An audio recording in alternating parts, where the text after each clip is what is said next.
Nurse confessed to unconscious billionaire. For 18 months, brain scans revealed the truth. Lauren Hill's hands trembled as she read the brain scan results Dr. Benjamin Sterling had just placed in front of her. 18 months of confessing her deepest fears, her failed engagement, her loneliness to the unconscious billionaire in room 407. 18 months of believing Owen Reed couldn't hear a single word. The neurologist's voice cut through her shock. These scans show he's been conscious the entire time. He heard everything. Dr. Sterling's office felt suffocatingly small as Lauren stared at the brain scans displayed on his monitor. The black and white images blurred before her eyes, but the neurologist's words echoed with devastating clarity. Advanced neural imaging. Cognitive patterns invisible to standard tests. Owen Reed's scans showed deliberate responses to external stimuli. Not random neural firing, conscious awareness. Lauren's throat constricted. Her nursing scrubs suddenly felt too tight, the air-conditioned office too warm. She'd spent 18 months in room 407, working night shifts while the rest of the world slept. 18 months, talking to a man she believed was lost somewhere in the depths of unconsciousness, his brilliant mind trapped behind closed eyes and unresponsive limbs. For how long? Her voice sounded distant to her own ears, as if someone else was speaking. Dr. Sterling adjusted his glasses, his clinical demeanor softening slightly as he watched her process the information. Based on pattern analysis, possibly from the first month after his accident, certainly for the past year at minimum. The past year. Lauren's mind raced through countless nights in that institutional green room, the rhythmic beeping of monitors, the soft hiss of the ventilator before they'd removed it. The way she'd pulled up a chair beside Owen Reed's bed at 2 a.m. and talked to him like he was her therapist, her confidant, her silent witness to a life she shared with no one else. She'd told him everything. About Marcus, her ex-fiancé who'd walked out 2 years ago with a final assessment that still stung. You're emotionally unavailable, Lauren. You're married to your job, not to me.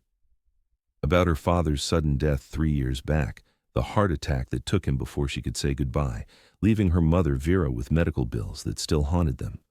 About the financial strain of supporting her mother while drowning in student loan debt. About the bone-deep exhaustion of double shifts and the fear that she'd end up alone, caring for everyone but herself. And more. So much more. She'd told Owen about her stretch marks, visible reminders of a body that didn't match magazine standards, about eating ice cream straight from the container at 3 a.m. when the loneliness became too heavy, about her terrible jokes that made her laugh even when no one else did, about the way she sang off-key to stay awake during endless night shifts, butchering every song she loved. 3 months ago, she'd even admitted the unthinkable. She'd sat beside his bed, holding his unresponsive hand, and whispered that she was falling in love with him, with the man she imagined he might be, pieced together from fragments gathered during his family's visits, with the person who felt safe because he couldn't judge her, couldn't leave her, couldn't use her vulnerabilities against her. Except he wasn't unconscious. He'd heard every word. Does he know? The question emerged as barely a whisper. That we discovered this? Dr. Kavanaugh informed the family this morning. Mr. Reed was quite insistent on one point. Dr. Sterling's expression grew almost sympathetic. That you not be told until he could be present. He's being transferred to acute rehabilitation today. Lauren's professional mask, carefully constructed over 12 years of ICU nursing, cracked like thin ice. I can't see him. He specifically requested you for his care transition team. Then he'll have to specifically unrequest me. Lauren stood abruptly, her chair scraping against the linoleum floor with a sound that made her wince. The small office suddenly felt like a cage. Assign someone else. She walked out before Dr. Sterling could respond, her nursing clogs squeaking against the polished hospital floor with each hurried step. The hallway stretched endlessly before her, fluorescent lights too bright, the antiseptic smell suddenly nauseating. Her heart hammered so hard, she briefly wondered if she was having a cardiac event. Wouldn't that be ironic? The ICU nurse collapsing in her own hospital. The elevator seemed to take forever. She stabbed the button repeatedly, a futile gesture of control when everything else was spinning out of her grasp. When the doors finally opened, she nearly collided with Aisha Cole, her closest friend and fellow ICU nurse. "Whoa! Where's the fire?" Aisha's smile faded instantly when she saw Lauren's face. "What happened?" "Not here." Lauren pulled her into the elevator, waited until the doors closed, sealing them in the small space. "Owen Reed. He's been awake, conscious, the entire time." Aisha's dark brown eyes widened with immediate understanding. She knew about the confessions. Lauren had mentioned talking to her unconscious patient as a coping mechanism, though she'd never revealed the full depth of what she'd shared, the personal details, the vulnerable admissions, the declaration of impossible feelings. "Oh, honey, oh no." "Everything, Aisha. He heard everything I said." Lauren's voice cracked, 18 months of imagined safety shattering in a single moment. "Every pathetic, lonely thing I whispered at 2 in the morning when I thought no one would ever know." The elevator reached the ground floor with a gentle chime that felt absurdly cheerful. Aisha linked her arm through Lauren's, steering her toward the hospital's meditation garden with the practiced efficiency of someone who'd been through many crises together. Outside, late October afternoon, sunlight filtered through trees beginning their autumn transformation. Gold and amber leaves drifted down like nature's confetti, celebrating nothing Lauren felt like celebrating. The garden was mercifully empty. They sat on a weathered wooden bench beside a small fountain, its gentle water sounds providing white noise privacy. A few birds chirped in nearby bushes, oblivious to the personal catastrophe unfolding on the bench. "What are you going to do?" Aisha asked, her voice gentle but direct. That was one of the things Lauren loved about her friend. No sugarcoating, no empty platitudes, just honest questions. "Hide. Forever. Change my name. Move to Alaska." Lauren dropped her head into her hands, her natural hair escaping from the bun she'd pinned that morning. "I told him I was falling in love with him, Aisha. I told an unconscious stranger that I was falling in love with him. Except he wasn't a stranger. You took care of him for a year and a half. You know his family. You've watched his life unfold through visitors and phone calls. You've provided intimate care, monitored every body function, seen him at his most vulnerable." Aisha shifted on the bench to face her fully. "And he wasn't really unconscious." "That makes it worse." Lauren lifted her head, frustration and humiliation warring in her chest. "He's Owen Reed, billionaire tech founder. Do you know who visited that room? Supermodels, socialites, and designer clothes that cost more than my monthly rent. His mother wears Chanel like it's casual Friday wear. And I'm the night nurse who poured out her entire sad life story because I thought he couldn't hear me, because I was using him as my personal therapy session. You were caring for him. Talking to coma patients is medically encouraged. It helps with..." I told him about Marcus leaving me, about how I'm terrified I'm unlovable, about my stretch marks and student loans, and how I eat ice cream for dinner when I'm sad. Lauren's laugh sounded brittle even to her own ears. "What kind of impression is that? Hi, I'm your nurse. Let me dump all my emotional baggage on you while you're trapped in your body unable to escape." "An honest one." Aisha squeezed her hand, her warmth grounding. "Maybe that's not the worst thing." Lauren shook her head, watching a leaf spiral down from a nearby oak tree. Their worlds were too different. The gap between ICU nurse working double shifts to support her mother and billionaire tech founder wasn't bridged by forced intimacy through one-sided confessions. She thought of the elegant women who'd visited Owen during his hospitalization. His mother Roslyn with her designer handbags and Upper East Side accent. His brother Julian in his expensive suits, always on his phone managing the company. The sophisticated colleagues who brought elaborate flower arrangements. Then she thought of herself. Wrinkled scrubs by the end of a 12-hour shift, hair pulled back in whatever style took the least time, dark circles under her eyes that no amount of concealer could fully hide, the clinical efficiency she'd perfected to keep professional distance. Except she hadn't kept professional distance, not with Owen. "I need to request a permanent transfer to a different floor," Lauren said, the decision settling in her chest like a stone. "I can't be his nurse, I can't face him." "What if he wants to face you?" That was exactly what terrified her. What could she possibly say? How could she look him in the eyes, knowing he'd been a silent witness to her most vulnerable moments? The power imbalance was staggering. He knew everything about her. She knew only the carefully curated public persona and the fragments his family had revealed during their visits. "I should go," Lauren said, standing before she could change her mind, or let Aisha talk her into something foolish. "I need to talk to my supervisor about the transfer." "Lauren, wait." But Lauren was already walking away, back toward the hospital entrance, toward the safety of paperwork and professional distance. She could bury herself in work, lose herself in the familiar rhythms of patient care. Just not Owen's care. Never Owen's care again. That evening, Lauren drove to her mother's house in Queens, taking the familiar route through streets she'd known her entire life. The neighborhood was a world away from Manhattan Medical's gleaming towers, modest row houses with small front yards, corner bodegas with hand-painted signs, children playing on stoops while parents called them in for dinner. Vera Hill opened the door with her warm smile, though Lauren noticed the new lines of fatigue around her mother's eyes. At 62, Vera should be enjoying retirement from teaching, not worrying about mounting bills or the daughter who worked herself to exhaustion. Her mother wore comfortable clothes, her silver-streaked hair in a practical short cut, reading glasses hanging from a chain around her neck. "Baby girl, what's wrong?" Vera read her daughter's face instantly, the way only mothers can. Inside, the house smelled like home. Lemon pound cake cooling on the counter, Vera's signature comfort baking. The kitchen table where Lauren had done homework as a child, where she'd studied for nursing exams, where she'd cried when Marcus left.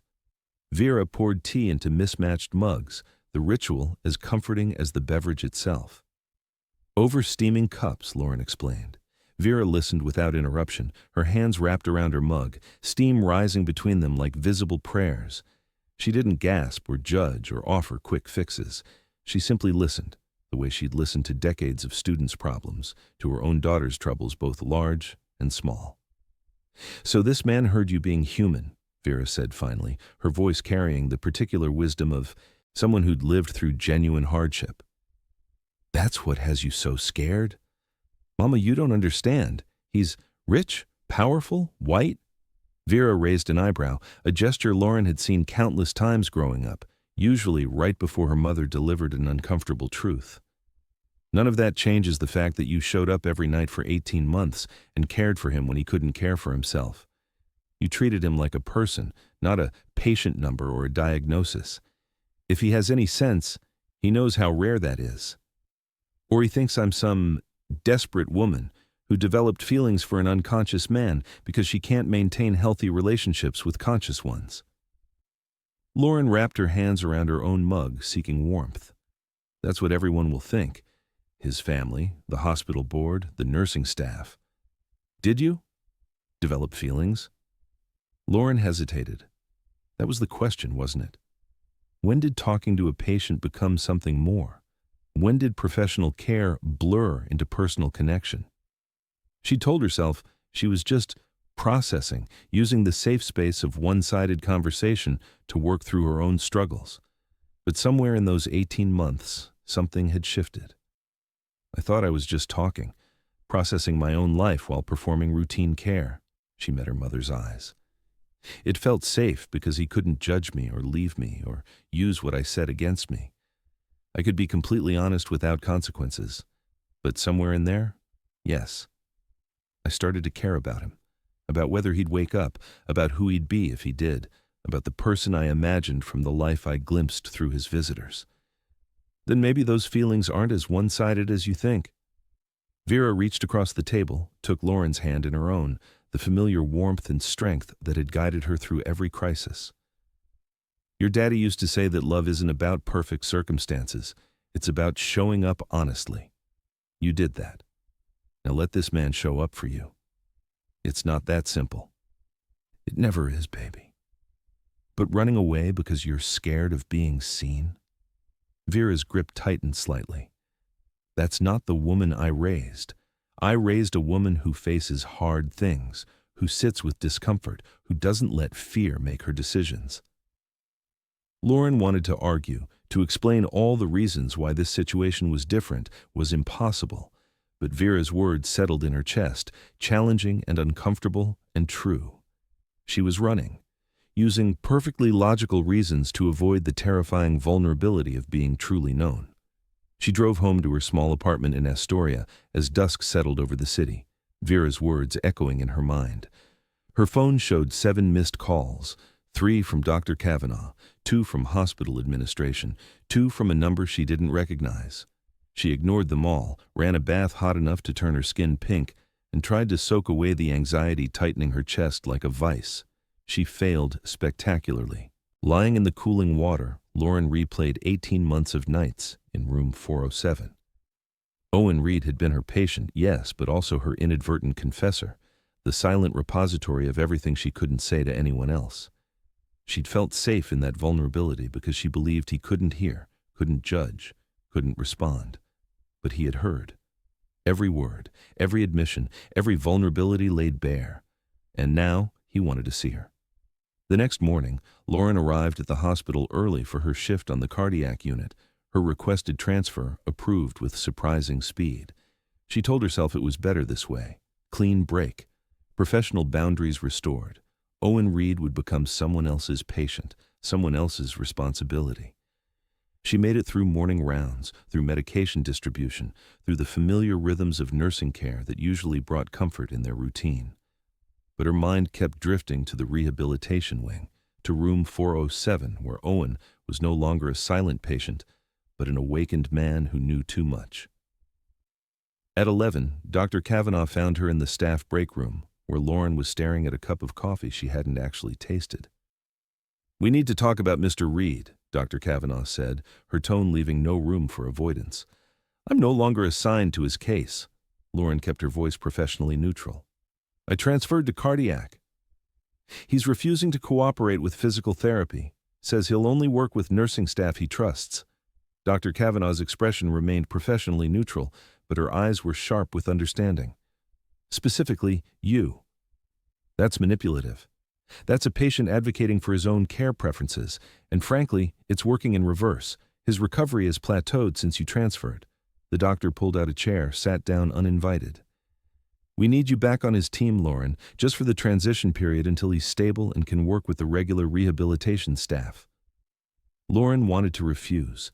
She opened her mouth to say exactly that, to explain why putting her back in Owen's care was a terrible idea for everyone involved. Then she thought of Owen trapped in his body all those months, fighting to regain mobility, and her nursing instincts overrode her personal panic. Fine, but only as part of the medical team, professional boundaries maintained at all times. Even as she said it, Lauren knew how impossible that was. Professional boundaries had been obliterated 18 months ago when she'd started treating his room like a confession booth. "Of course," Dr. Kavanaugh didn't quite hide her small smile of satisfaction. "He's expecting you this evening. Shift starts at 8. Which was how Lauren found herself walking toward Owen's private rehabilitation room at 11 o'clock that night, her heart hammering so hard she was certain he'd hear it before she even entered.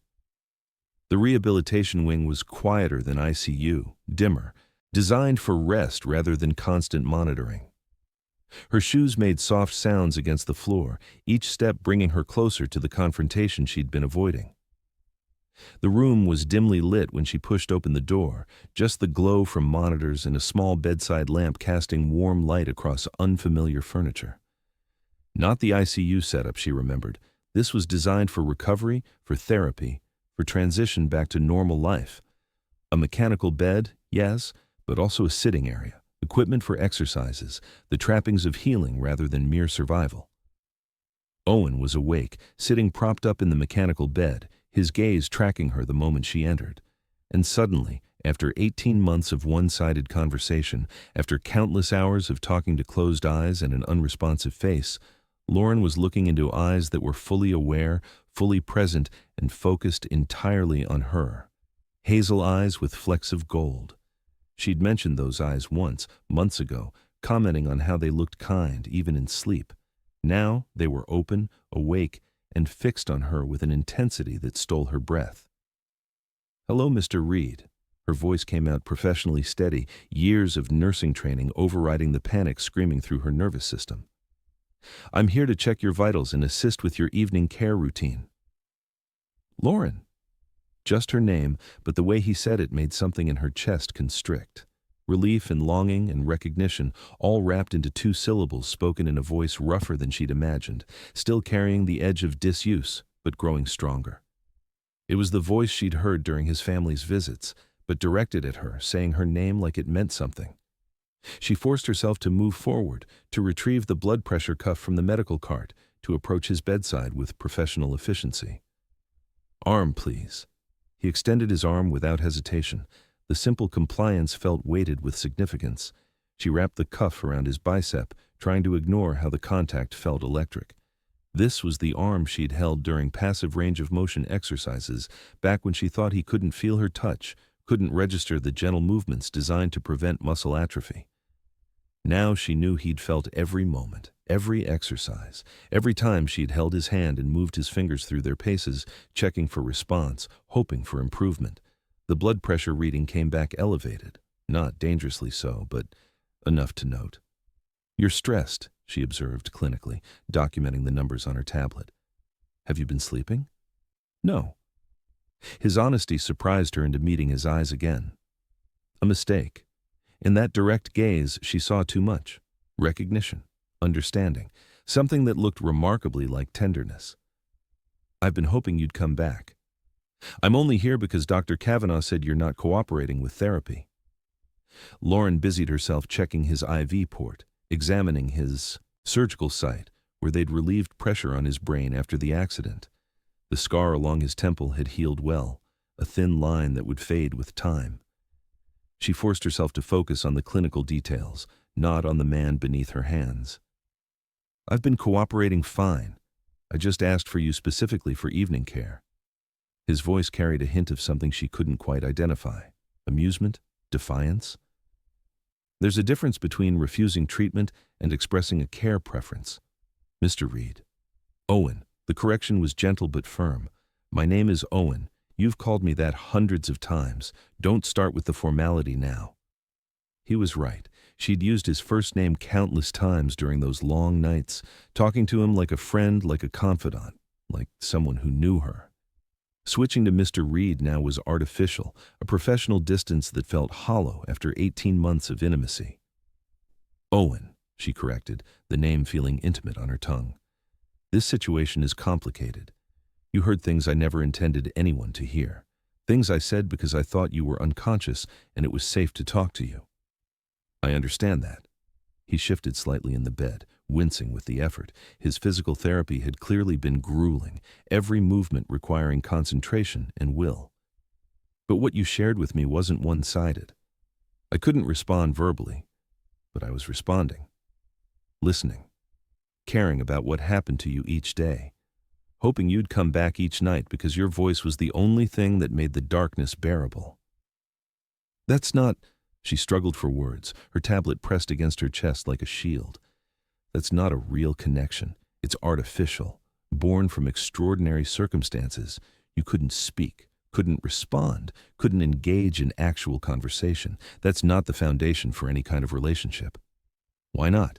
He held her gaze, and she saw genuine confusion there, mixed with determination. "Why is it artificial? Because I couldn't speak back. I was present, Lauren. Fully present. More present than I've been in any relationship before my accident. You showed me your real self, without filters or performance. I saw it. I valued it. Still do. Maybe more than you know." The intensity in his voice made her pulse quicken, a physical reaction she immediately hated herself for having. This was exactly what she'd feared. The connection she'd felt wasn't imaginary, wasn't one-sided. But that almost made it worse. Because how did you build a relationship on such an imbalanced foundation? How did you move forward when one person knew everything and the other was still learning the basics? "Your physical therapy," she said, retreating to safe professional ground. "Dr. Kavanaugh mentioned you've been difficult with the PT staff." His mouth quirked slightly, almost a smile. It transformed his face, adding warmth to features that had been still for so long. "I've been difficult with everyone except you. Apparently I'm emotionally compromised where you're concerned. That's what Dr. Sterling called it when I insisted on having you as part of my care team." Despite everything, despite the fear and the vulnerability and the overwhelming complexity of their situation, Lauren felt her own lips twitch toward a smile. She fought it, maintaining her professional composure. You need to cooperate with your treatment team. Recovery doesn't care about feelings or preferences. It requires work and consistency regardless of who's supervising.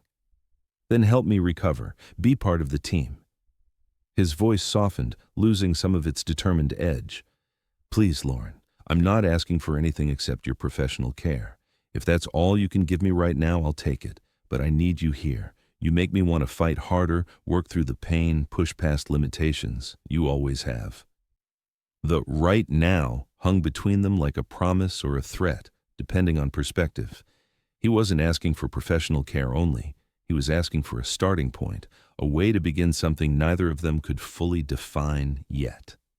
Lauren should refuse, should maintain her transfer, let someone else handle this complicated, emotionally fraught case, should protect herself from the vulnerability of being known so completely by someone she barely knew in return. But she looked at Owen, really looked at him, and saw exhaustion beneath the determination. He was fighting his own body every day, relearning movements that were once automatic, struggling to regain independence after 18 months of complete helplessness. And he was asking for the one person who'd made him feel human during his imprisonment. She couldn't refuse that, no matter how much it terrified her. Fine, she said quietly, the word feeling like surrender and bravery at once.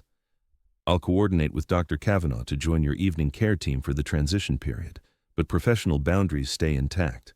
Do you understand? Perfectly. The relief in his expression was palpable, transforming his face again. Thank you, Lauren. Truly. Lauren nodded, made a few notes on her tablet about his vital signs and current status, then moved toward the door. She needed distance, needed to process this interaction away from the intensity of his gaze. His voice stopped her at the threshold. Lauren? She didn't turn around, but she paused, her hand on the doorframe. For what it's worth, you were wrong about what you said, about being unlovable. You're not. You're extraordinary. The words hit her like a physical impact, stealing her breath and bringing unexpected tears to her eyes. She didn't respond. Couldn't respond. Instead, she walked out, her professional composure held together by sheer will and years of practice at hiding her emotions. Outside his room, Lauren leaned against the wall and closed her eyes, trying to steady her breathing. Her hands trembled slightly as she clutched her tablet. Aisha appeared beside her moments later, 2 coffee cups in hand, as if summoned by friendship telepathy. That bad? Worse. Lauren accepted the coffee gratefully, the familiar ritual grounding. He wants to talk about everything, about what he heard, what he felt, what he wants, and I just agreed to be on his evening care team. So you're going to see him every night? Apparently, I make terrible decisions. Lauren took a long sip of the coffee, letting the heat and caffeine work their minor magic.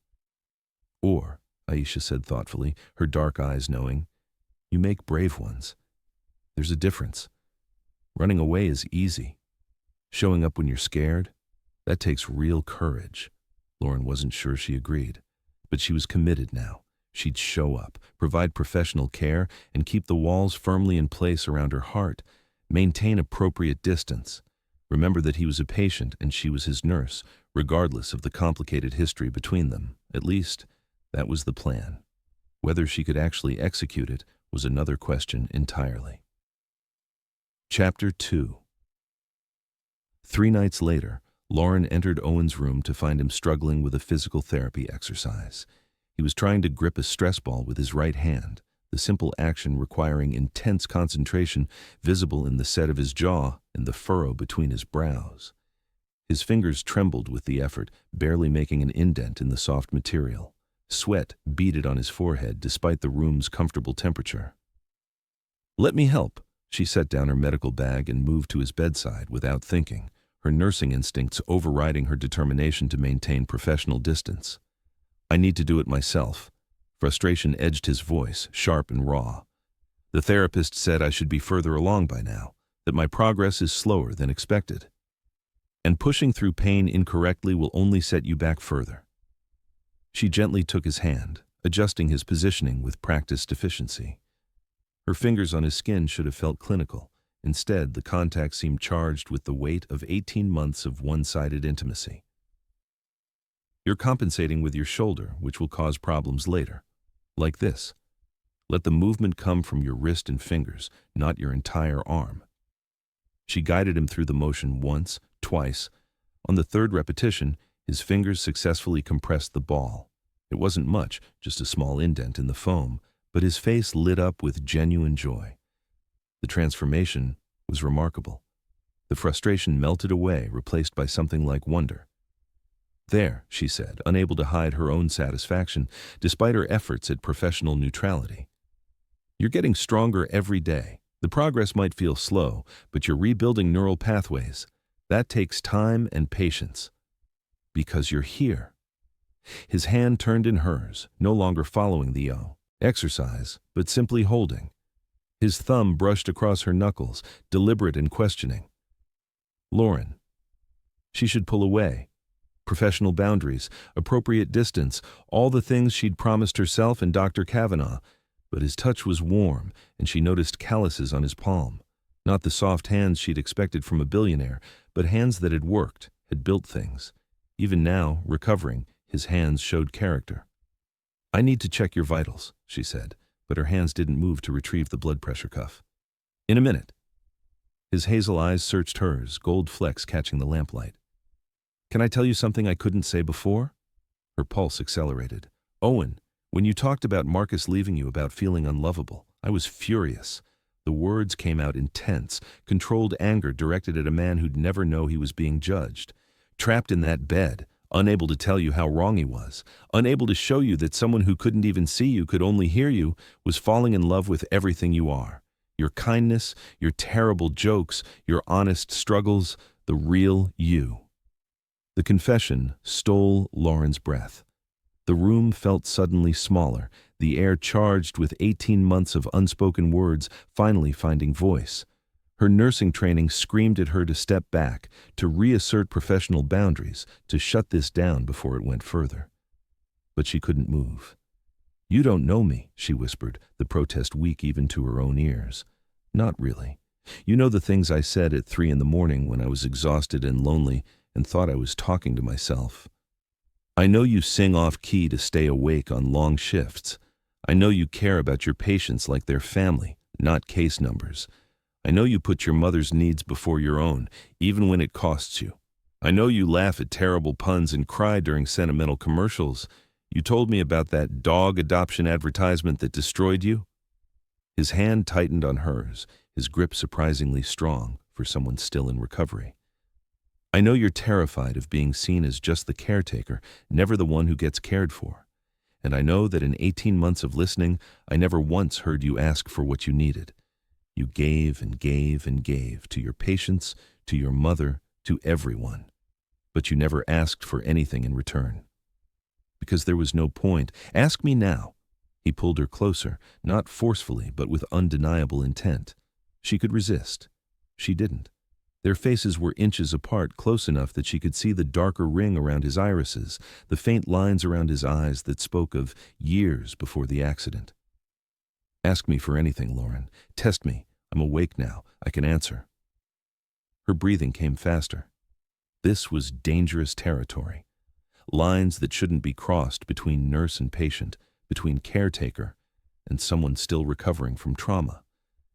But his eyes held such naked honesty, such vulnerable openness, that something in her chest cracked. She stopped, afraid to finish, afraid to voice the want that had been growing despite her best efforts to suppress it. Yes? His voice was velvet and steel combined, gentle but unyielding. I need to know this is real, not gratitude, not some trauma response to me being the only voice during your imprisonment. Not guilt or obligation or Florence Nightingale syndrome. Real. Then let me show you. His free hand came up slowly, giving her time to pull away. She didn't. His fingers brushed her cheek with extraordinary gentleness, traced her jawline with reverent attention, then slid into her hair. The touch was patient, exploratory. She found herself leaning into it, 18 months of imagined connection suddenly made tangible. I thought about this, he murmured, his voice dropping to something intimate and raw. Lying in that bed, trapped in my body, I imagined what it would feel like to touch you, to see your face when I finally could respond. You're even more beautiful than I pictured. You couldn't see me before. I saw you in my mind, built you from your voice, your words, your laugh that sounds like joy even when you're describing hard things." His thumb brushed across her lower lip, and she gasped softly at the sensation. "But this is so much better than imagination. You're real, warm, here." The moment stretched taut with possibility. He was close enough that she could see gold flecks in his hazel eyes dancing in the lamplight, could feel the warmth radiating from his skin, could smell something clean and masculine beneath the hospital scents. Close enough to kiss. The door opened. Dr. Kavanaugh entered with a clipboard, her professional demeanor intact, but her eyes registered the scene with knowing awareness. Lauren jerked back, professional mask slamming into place with practiced efficiency, though her flushed cheeks betrayed her. "Apologies for interrupting," Dr. Kavanaugh said neutrally, as if she'd walked in on a normal medical consultation.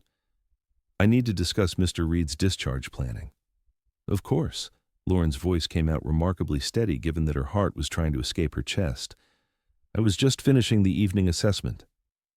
She gathered her supplies with efficient movements, didn't meet Owen's eyes. But as she passed him to leave, his fingers caught hers for just a second. No one else could see the contact, hidden by the angle of the bed and her body. A silent promise that this conversation wasn't finished, that what was building between them wouldn't be dismissed or forgotten. In the hallway, Lauren leaned against the wall, her hand still tingling where he'd touched her. Her pulse raced, her face felt hot, and she knew with absolute certainty that despite her best intentions, despite every professional boundary she'd sworn to maintain, those walls were already crumbling. She was in serious trouble. Over the next week, Lauren fell into a rhythm with Owen's evening care. She'd arrive at 11, check his vitals, help him through prescribed exercises, document his progress. Professional tasks performed with professional efficiency. Except nothing felt professional when Owen was involved. He had a way of turning routine care into something intimate. During range of motion exercises, he'd tell her stories about his childhood, his voice growing stronger each day. About growing up in Connecticut with parents who had expectations larger than his own dreams. About his father, Richard, who'd built a successful financial firm and expected his sons to follow in those footsteps. "But I wanted to build things," Owen said one night while Lauren guided his arm through shoulder rotations.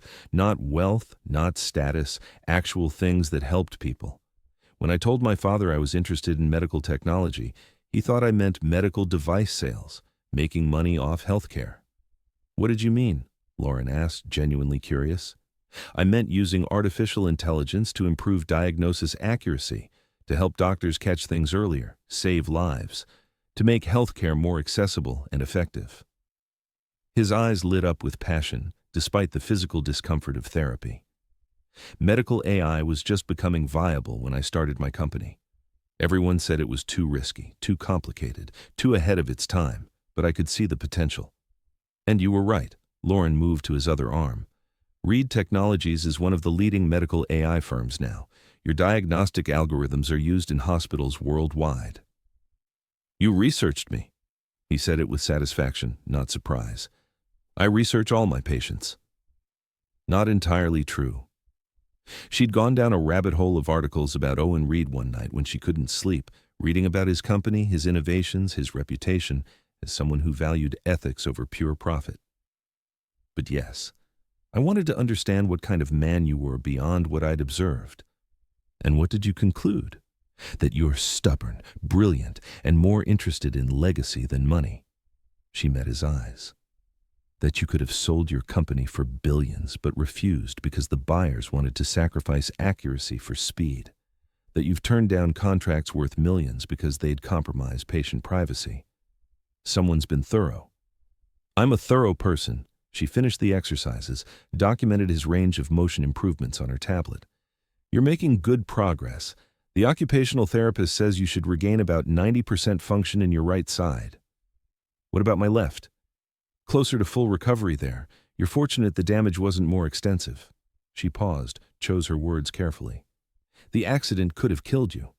The traumatic brain injury you sustained typically has much worse outcomes." "I know. Dr. Sterling showed me the original scans." His expression, darkened. Julian told me that 2 months in, my mother wanted to discuss end-of-life options. Do you know what it's like to lie there hearing your own family debate whether to let you die? Lauren's hand found his without conscious thought. I can't imagine. You saved me. His fingers intertwined with hers. Not medically, though your care was exceptional. But you gave me a reason to keep fighting when the darkness felt overwhelming. Every night I'd wait for your voice, for your stories, for proof that someone still saw me as human, not just a body with failing systems. Owen, I know I've said this before, but you need to understand. You weren't using me as your therapy session. You were saving me. Every word you spoke gave me something to hold on to. Every story you shared reminded me that life continued outside that room, that the world was still turning, that there were still things worth fighting to get back to. The vulnerability in his admission made tears prick Lauren's eyes. This wasn't billionaire Owen Reed or CEO Owen. This was just Owen, broken and healing and desperately grateful to be alive. A man who'd survived something that should have destroyed him. She shifted closer, brought her free hand to his face, wiped away a tear that had escaped down his cheek. You're one of the strongest people I've ever known. What you survived, what you're still surviving, most people couldn't, wouldn't. I don't feel strong right now. I feel lucky. Lucky that you were assigned to my case. Lucky that you needed someone to talk to, even if you thought no one was listening. Lucky that I get to know you now, not just hear you. That I get to see your face, hear your laugh in person, watch the way your eyes light up when you talk about something that matters to you. Their faces were inches apart. The room quiet except for the soft beep of monitors and the distant sounds of the hospital beyond the door. His hand came up to cup her cheek, and she leaned into the touch instinctively. I want to kiss you, he said softly, his voice barely above a whisper. I've wanted to since the first night you laughed at your own terrible joke about why the nurse brought a red pen to work. That joke was hilarious, she whispered back, smiling despite the tears threatening to fall. And you can't even remember the punchline. In case she needed to draw blood. His thumb stroked her cheekbone gently. I remember everything, Lauren. Every single word, every story, every moment you shared with me. I remember the night you told me about your father's heart attack, how you held your mother while she sobbed but never let yourself cry. I remember when you admitted you were afraid of ending up alone, taking care of everyone but yourself. I remember 3 months ago when you whispered that you were falling in love with me. He leaned in slowly, giving her every opportunity to pull away, to reassert professional boundaries, to remember all the reasons. This was complicated and potentially problematic. She didn't. Their lips met softly, tentatively. A first kiss 18 months in the making. It was gentle, almost chaste. Just a press of lips, a shared breath, a moment of connection. But the emotion behind it made Lauren's chest ache with the intensity. This wasn't just attraction or physical desire. This was recognition, understanding, the meeting of two people who'd known each other in the most unusual way possible. Footsteps in the hallway. They broke apart as an orderly passed by the open door, pushing a cart of linens. The moment shattered, but the connection remained, stronger now for being acknowledged. I should get you back inside and settled for the night, Lauren said, her voice unsteady. Your evening medications? I know.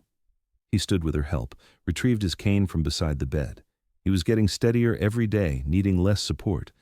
Soon he wouldn't need her care at all, at least not medically. The thought created unexpected anxiety. But Lauren, before you go, this isn't over. Us, whatever this is developing between us, it's not over. I know, she echoed. I don't know what it is yet. I don't know how to navigate it, but I know I don't want it to be over. She helped him through his evening routine, professional tasks made intimate by context. When she finally left his room near midnight, her lips still tingling from that brief kiss, she knew she'd crossed a line she couldn't uncross. Have you ever shared your deepest secrets with someone, thinking they'd never know, only to discover they heard everything? How would you handle Lauren's situation? Would you face Owen or run? Tell me your thoughts in the comments, let me know where you're watching from, and hit subscribe if this story is already pulling at your heartstrings. 4 days later, Lauren arrived at Owen's rehabilitation room to find him pushing himself through leg exercises far beyond his prescribed routine. His face was pale, jaw clenched against obvious pain, muscles shaking with effort. "What are you doing?" She strode across the room, immediately shifting into concerned nurse mode.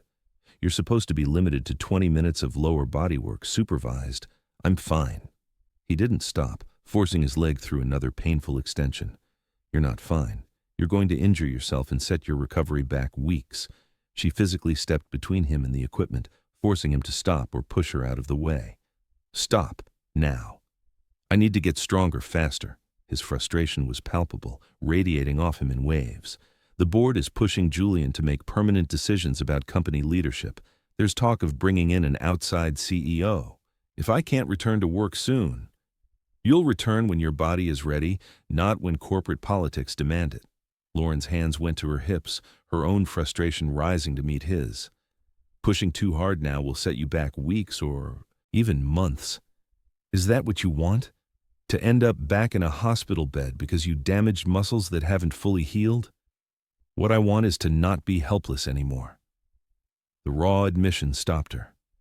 "What I want is to be able to walk out of this building and take you to dinner like a normal person instead of being trapped in this room like a patient you're obligated to see because it's your job." "I'm not obligated." She started to argue, then realized what he was really saying. "This isn't about the company. It's about us." "There is no us while I'm like this." He gestured at his body with barely contained anger. "While you're my nurse, and I'm your patient. While every conversation happens in a hospital room under medical supervision. While I can barely walk across this room without assistance. So you're risking your recovery to speed up a relationship that probably shouldn't even exist." Her voice rose despite her efforts to stay calm. "That's not romantic, Owen. That's reckless and foolish. You could cause permanent damage." "I'm reckless about you. I have been since month 3, when you told me about the sunset you watched from the hospital roof and wished you had someone to share beautiful moments with." His eyes blazed with intensity. "I've been trapped here wanting to be that person, and now that I can finally respond, I still can't because my body won't cooperate. Because I'm still the patient and you're still the nurse, and there are 100 reasons why this can't move forward until I'm well enough to leave." They were standing too close, both flushed from the argument, breathing hard. His face showed more life, more passion than she'd seen since he'd awakened. The frustration and pain made him look vital, present, achingly human. "You're recovering exactly on schedule," she said, but her voice had lost its professional edge, softening with understanding. "Most people in your condition wouldn't be sitting up independently yet, let alone doing assisted walking and complex motor exercises. You're making remarkable progress, Owen, better than anyone expected. It's not fast enough." "For what? For me?" She stepped even closer, eliminating the professional distance she was supposed to maintain. "I'm not going anywhere. I'm here every night. I'm watching you get stronger. I'm invested in your recovery, not just as your nurse, but as someone who cares about you as a person. You're not going anywhere." He caught the admission, hope sparking in his eyes. She realized what she'd said, how much she'd revealed. "We need to reduce your exercise intensity before you hurt yourself. Let me check for muscle strain." But her hands had moved to his shoulders, ostensibly checking his posture and muscle tension, but really just touching him. His hands came to her waist, steadying himself against the equipment or against her. The distinction blurred. Lauren. Her name was both a question and a statement, heavy with all the things they weren't saying. The door opened. Julian Reed entered, dressed in an expensive suit that probably cost more than Lauren's monthly rent, his expression sharp and assessing. He stopped when he saw their proximity, their hands on each other. His eyebrows rose with obvious judgment. "Am I interrupting?" His tone made clear he thought he was, and that he disapproved. Lauren stepped back quickly, professional distance reasserting itself like a shield. "Just finishing Mr. Reed's session. You should speak with his physical therapist about modifying the intensity of his exercises. He's pushing too hard." She escaped before either man could respond, her hands shaking slightly as she documented the encounter on her tablet outside the room. This couldn't continue. The lines between professional and personal were blurring too fast, becoming indistinguishable. But when she thought about stopping, about transferring away permanently, the idea felt like amputation. Something vital removed, something she needed despite the complications. 1 week later, Lauren was leaving the hospital after an exhausting double shift when an aggressive journalist materialized in the parking garage. The woman blocked Lauren's path with practiced efficiency, expensive camera raised, press credentials hanging from her neck. "Ms. Hill, I'm doing a story on Owen Reed's recovery. Can you comment on your relationship with him?" "I don't have a relationship with Mr. Reed beyond professional care." Lauren tried to step around her, exhaustion fraying her patience. "Please excuse me." The journalist blocked her path again. "Sources say you spent 18 months as his primary night nurse, that you were alone with him for hours every shift, talking to him when no one else was around. Now you're part of his private rehabilitation team." "Patient confidentiality prevents me from discussing anyone's medical care." Lauren's hands clenched around her bag strap. "Now move, or I'll call security." "Is it true you're the reason his family is concerned about his decision-making? That you've influenced him inappropriately during a vulnerable time? That there are concerns about your professional conduct?" The accusation, so close to Lauren's own fears, made her face flush with anger rather than embarrassment. "How dare you! Lauren!" Owen's voice cut through the parking garage like a lifeline. She turned to see him 20 feet away, leaning on a cane but standing independently, dressed in street clothes instead of hospital gear. Julian was beside him, looking annoyed at the interruption. Owen crossed the distance with careful but determined steps, each one a testament to the progress he'd made. He placed himself between Lauren and the journalist, his free hand finding the small of Lauren's back, protective and possessive at once. "Ms. Hill has provided exemplary medical care during my recovery," he said, his voice carrying CEO authority despite physical weakness.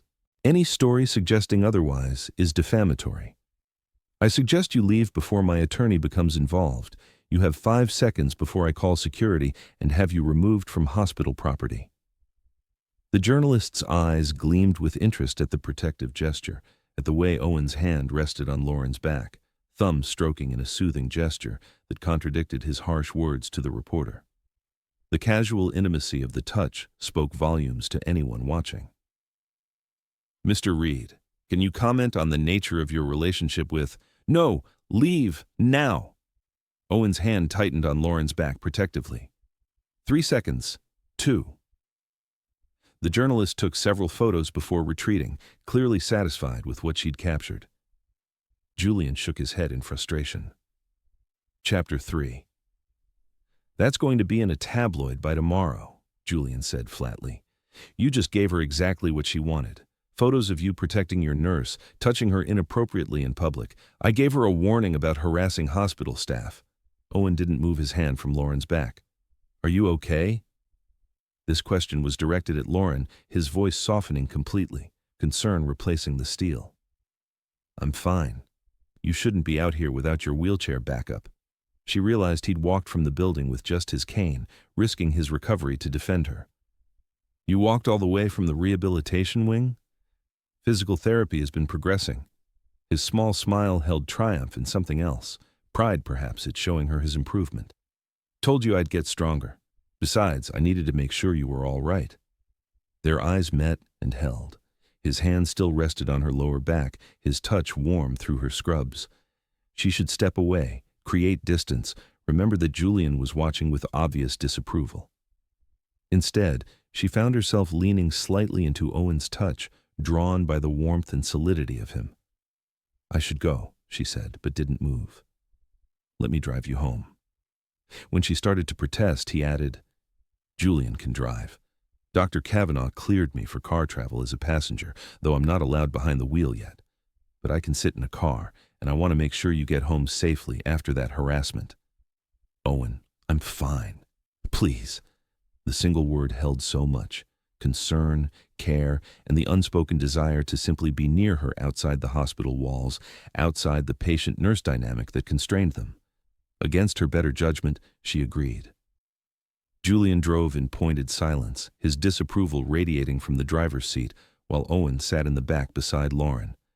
Their hands found each other in the space between them, fingers intertwining with natural ease. No words needed. Just the comfort of touch after the journalist's intrusion. When they reached her building in Astoria, a modest walk-up that probably cost less per month than Owen spent on coffee, she felt suddenly self-conscious. This was her world.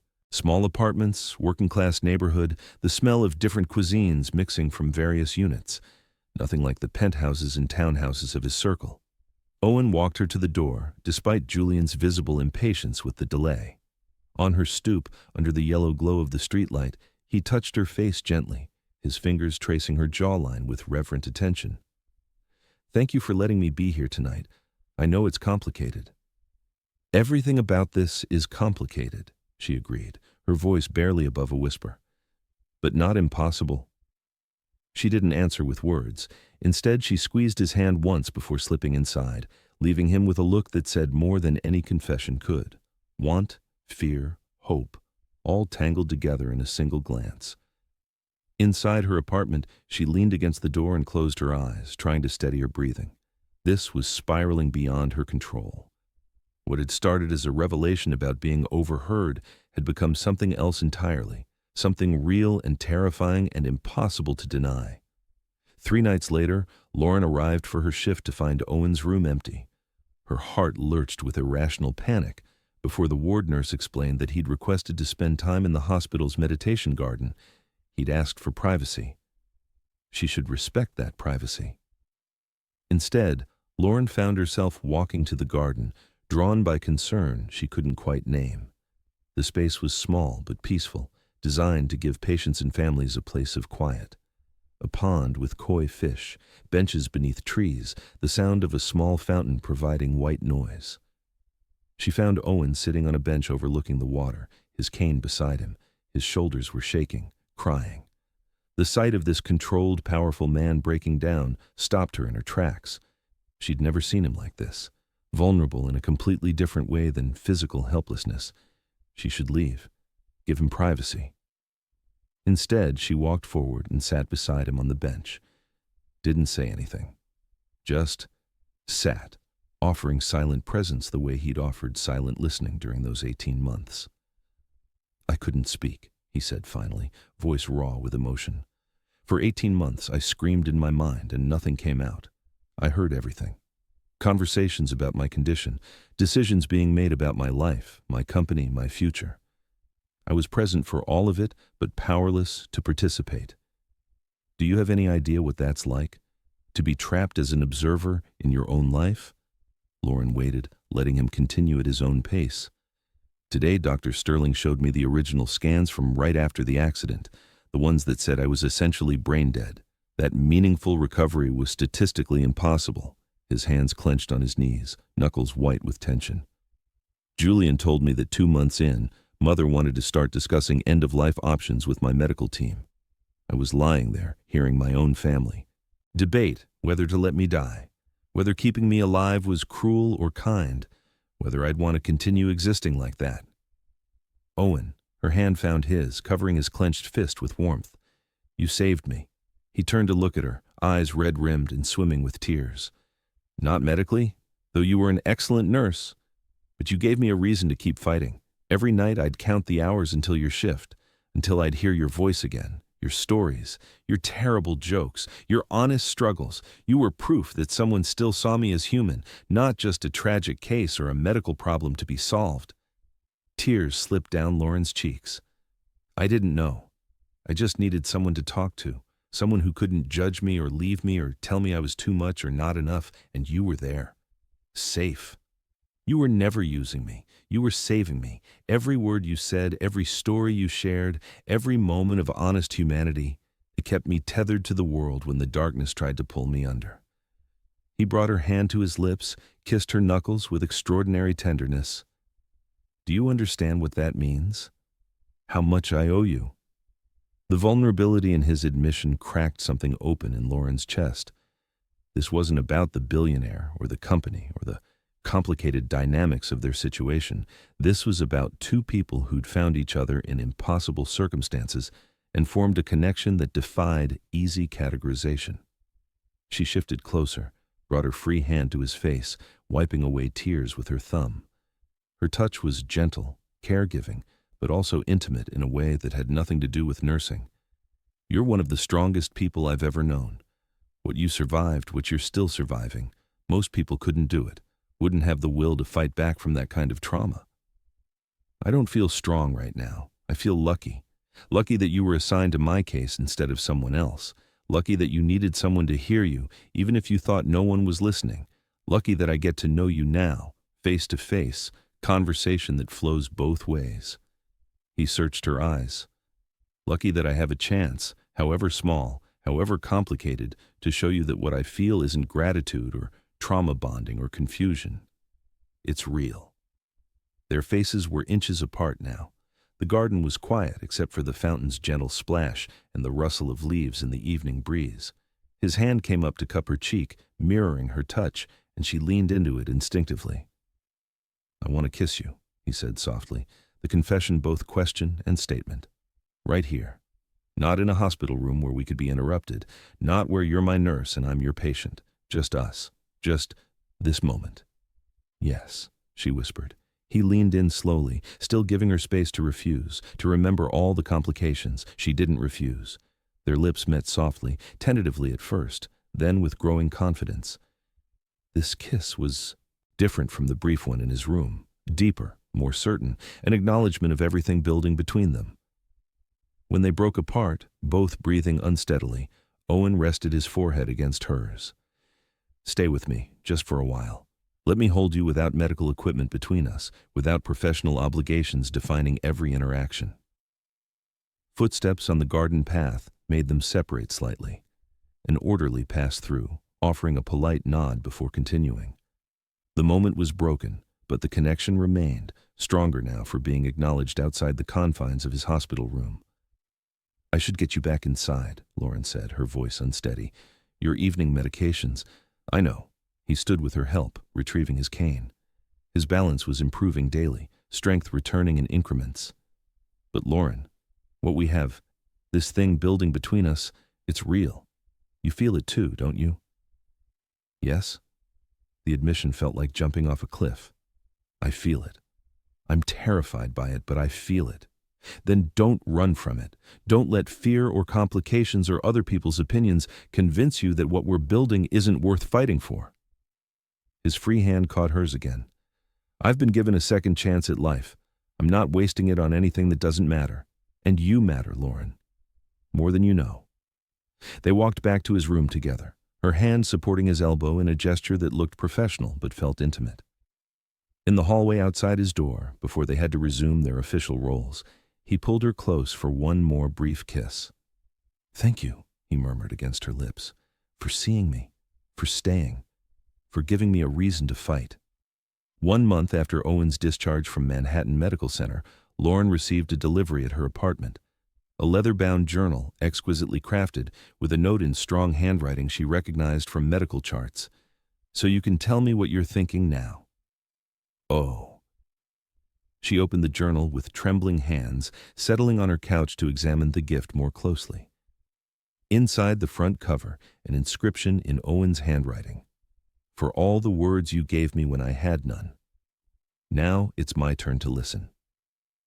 Lauren opened to the first page and found a date from 3 months into Owen's coma. Beneath it, written in careful script, "Today, Lauren told me about her father's funeral, how she held her mother while Vera sobbed, but never let herself cry because someone had to stay strong. I wanted to tell her that strength isn't the absence of tears, that she deserves to fall apart sometimes, that if I could move, if I could speak, I'd hold her and let her grieve without being the strong one. I wanted to tell her that needing support doesn't make you weak." Page after page of dates and observations, responses to her confessions that she'd never known existed. The journal was filled with Owen's silent replies, all the things he couldn't say while trapped in his body but desperately wanted to express. Lauren read with tears streaming down her face, each entry revealing the depth of his listening, his care, his growing feelings. Lauren admitted tonight that she's scared of ending up alone. She thinks independence equals isolation, that being strong means never needing anyone. I wanted to tell her that the right person won't mistake her strength for not needing love, that independence and partnership aren't opposites, that I'm already falling for her voice, her heart, her brilliant mind that never stops caring about others, that if I ever get the chance, I want to show her what it means to be chosen, pursued, valued for exactly who she is. She sang At Last tonight while checking my vitals, completely off-key but beautiful in its honesty. I'd give anything to tell her to keep singing, to tell her that her terrible voice is my favorite sound in the world because it means she's here, present, real. Lauren confessed she's afraid she's unlovable because Marcus left. She keeps saying she was too much or not enough. I wanted to rage at him for making her believe such lies. She's not too anything. She's exactly right. Smart, compassionate, funny, real. Everything I didn't know I was looking for until her voice became my lifeline. Lauren continued reading, discovering 18 months of silent devotion. Every fear she'd voiced, Owen had heard and answered in writing.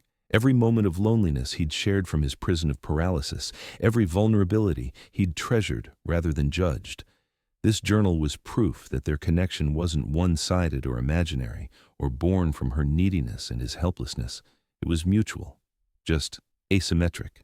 Two people connecting across an impossible divide. Her phone rang. Owen's number. Did you get it? His voice was tentative, uncertain in a way she rarely heard from him. Yes. Her voice broke on the word. Owen, I don't even have words. Everything I wanted to say but couldn't.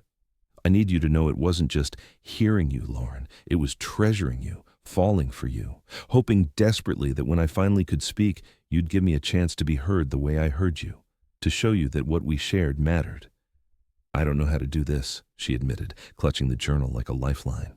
You know everything about me. Every vulnerability, every fear, every broken piece, and I'm just discovering you. The imbalance terrifies me.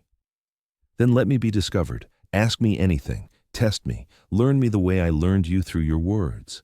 His voice dropped lower, intimate despite the phone connection. I want to be known by you, Lauren, completely. The good parts and the broken parts, the successful CEO and the scared man who thought he'd never get his life back. All of it. I want that too. I'm just scared. Of what specifically? Of this being gratitude instead of real love. Of you realizing you built me up in your mind. During those months and the reality disappoints. Of our worlds being too different to bridge. Of being the nurse who everyone thinks trapped the vulnerable billionaire.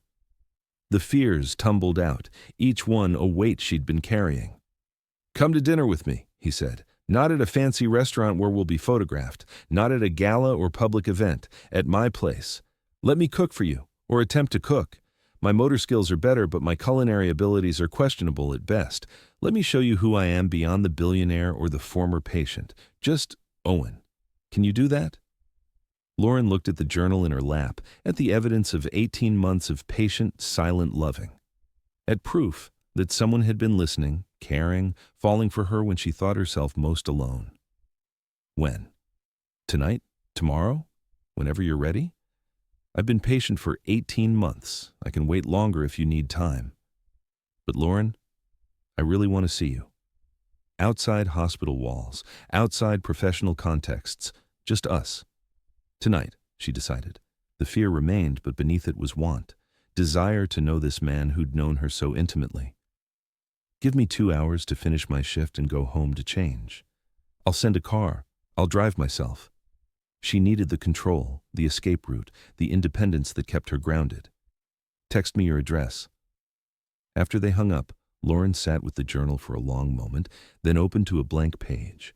Using the pen tucked into the journal's spine, she wrote her first entry in careful script. Owen, today you gave me the most precious gift anyone ever has.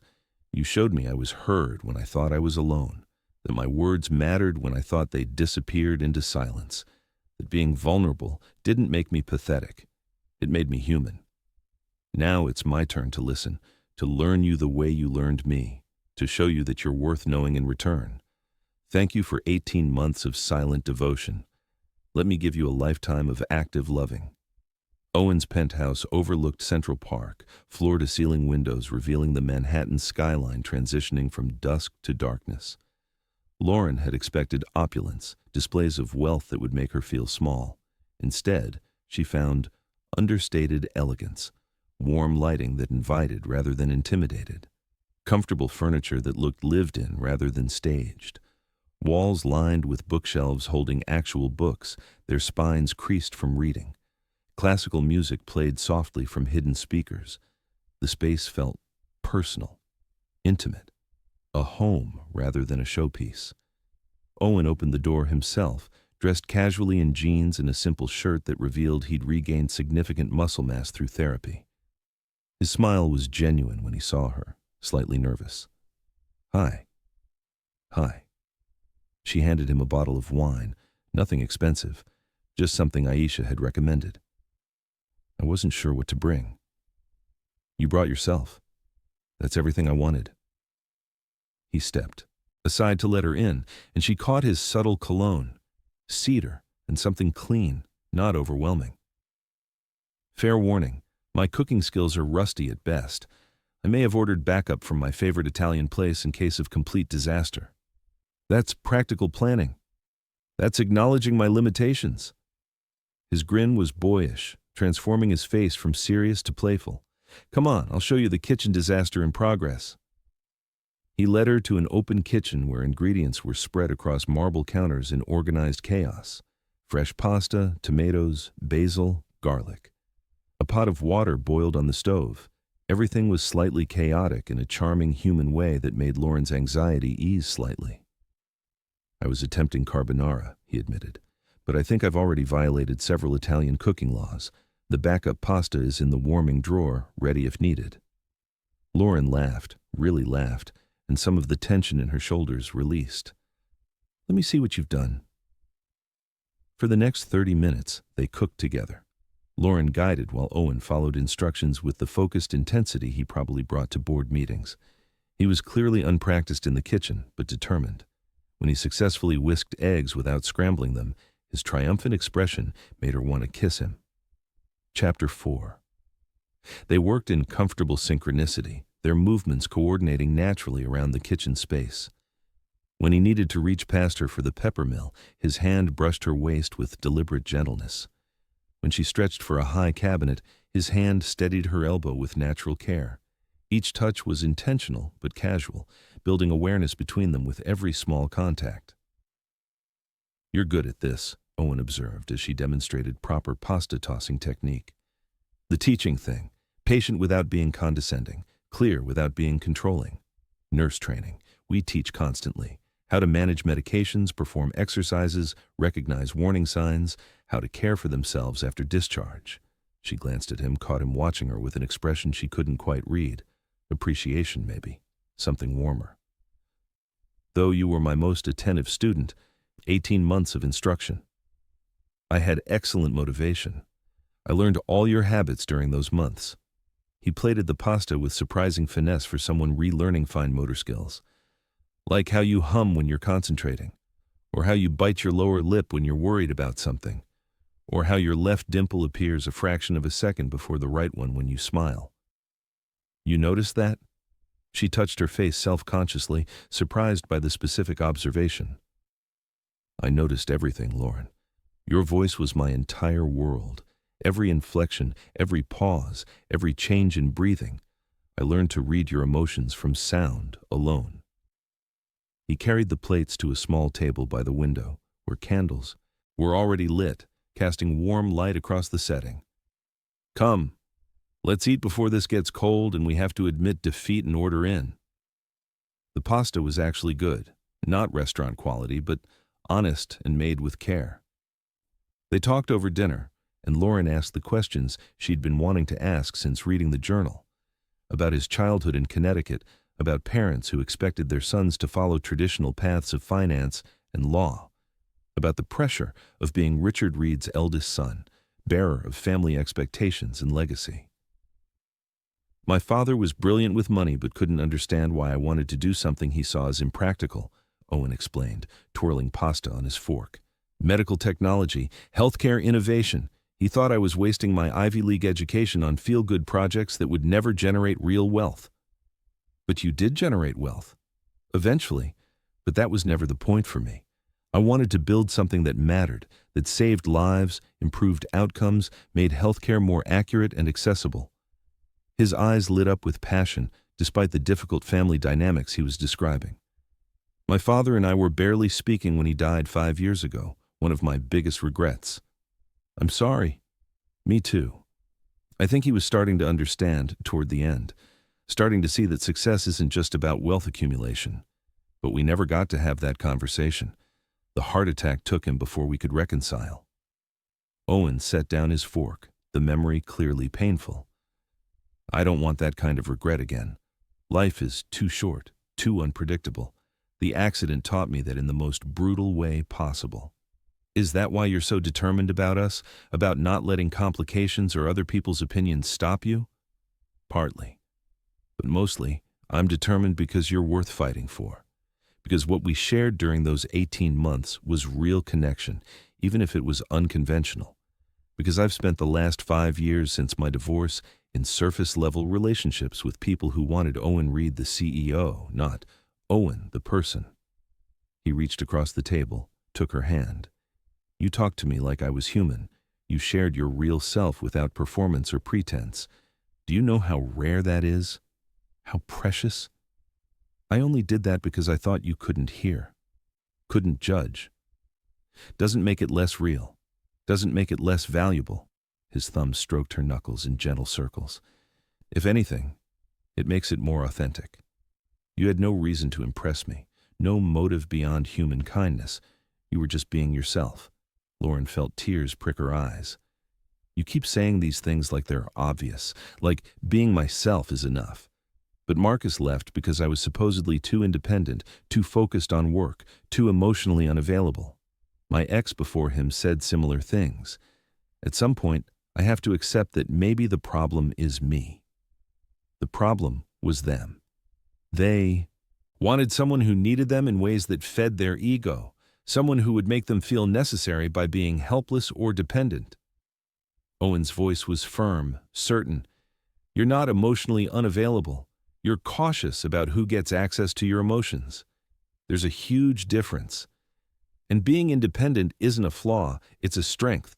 The right partner doesn't want to be your everything. They want to be your teammate, your equal. Is that what you want to be? My teammate?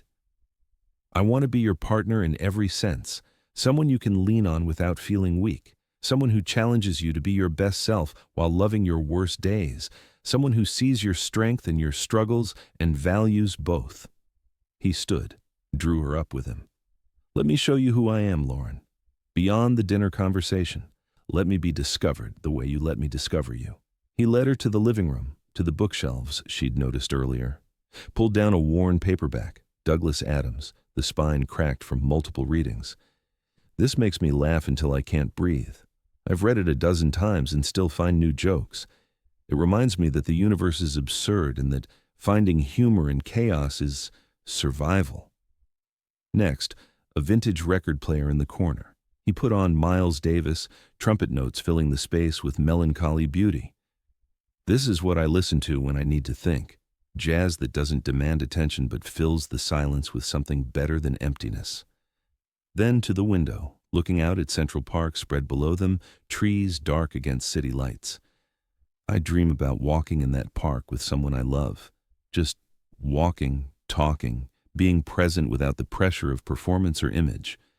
I dream about ordinary moments made extraordinary by sharing them with the right person. With each revelation, he stepped closer to her, the space between them shrinking. Until they were standing by the window, the city lights spread below them, his hands framing her face with extraordinary gentleness. I dream about you, he said quietly, the confession vulnerable and honest. Have since month 6 when I started to understand what I was feeling wasn't just gratitude. I'd replay your voice in my mind, imagine what it would be like to finally speak back, to tell you all the things I was thinking, to show you that the man in the bed was listening, caring, falling in love with everything you shared. Tell me now. Her hands came to rest on his chest, feeling his quickened pulse under her palms. Tell me all the things you wanted to say.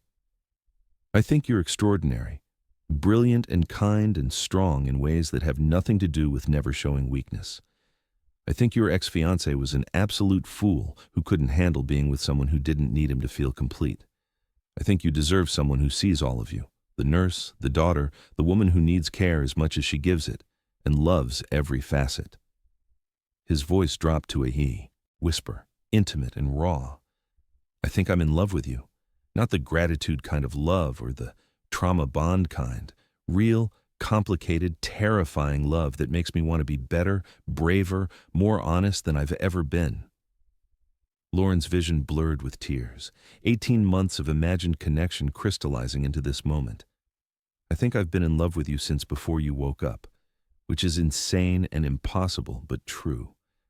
I fell for the person I imagined from fragments, from the life I glimpsed through your family's visits, and now that I'm getting to know the real you, I'm falling even harder. Not insane, not impossible. His forehead touched hers, their breathing synchronized. Just us, just this thing we built across an impossible divide. The kiss began slowly, tentatively, a question asked and answered without words. But 18 months of denied connection couldn't be contained gently for long. It deepened quickly, becoming hungry, desperate. His hands slid into her hair while hers gripped his shirt, pulling him closer. They broke apart only to breathe, foreheads pressed together. Lauren, his voice was rough with want. Tell me to stop if you need to stop. I don't want to stop. She pulled back just enough to meet his eyes, to make sure he understood her certainty. I want this. I want to know you completely, the way you know me. Understanding lit his expression, mixed with desire and tenderness. Are you sure?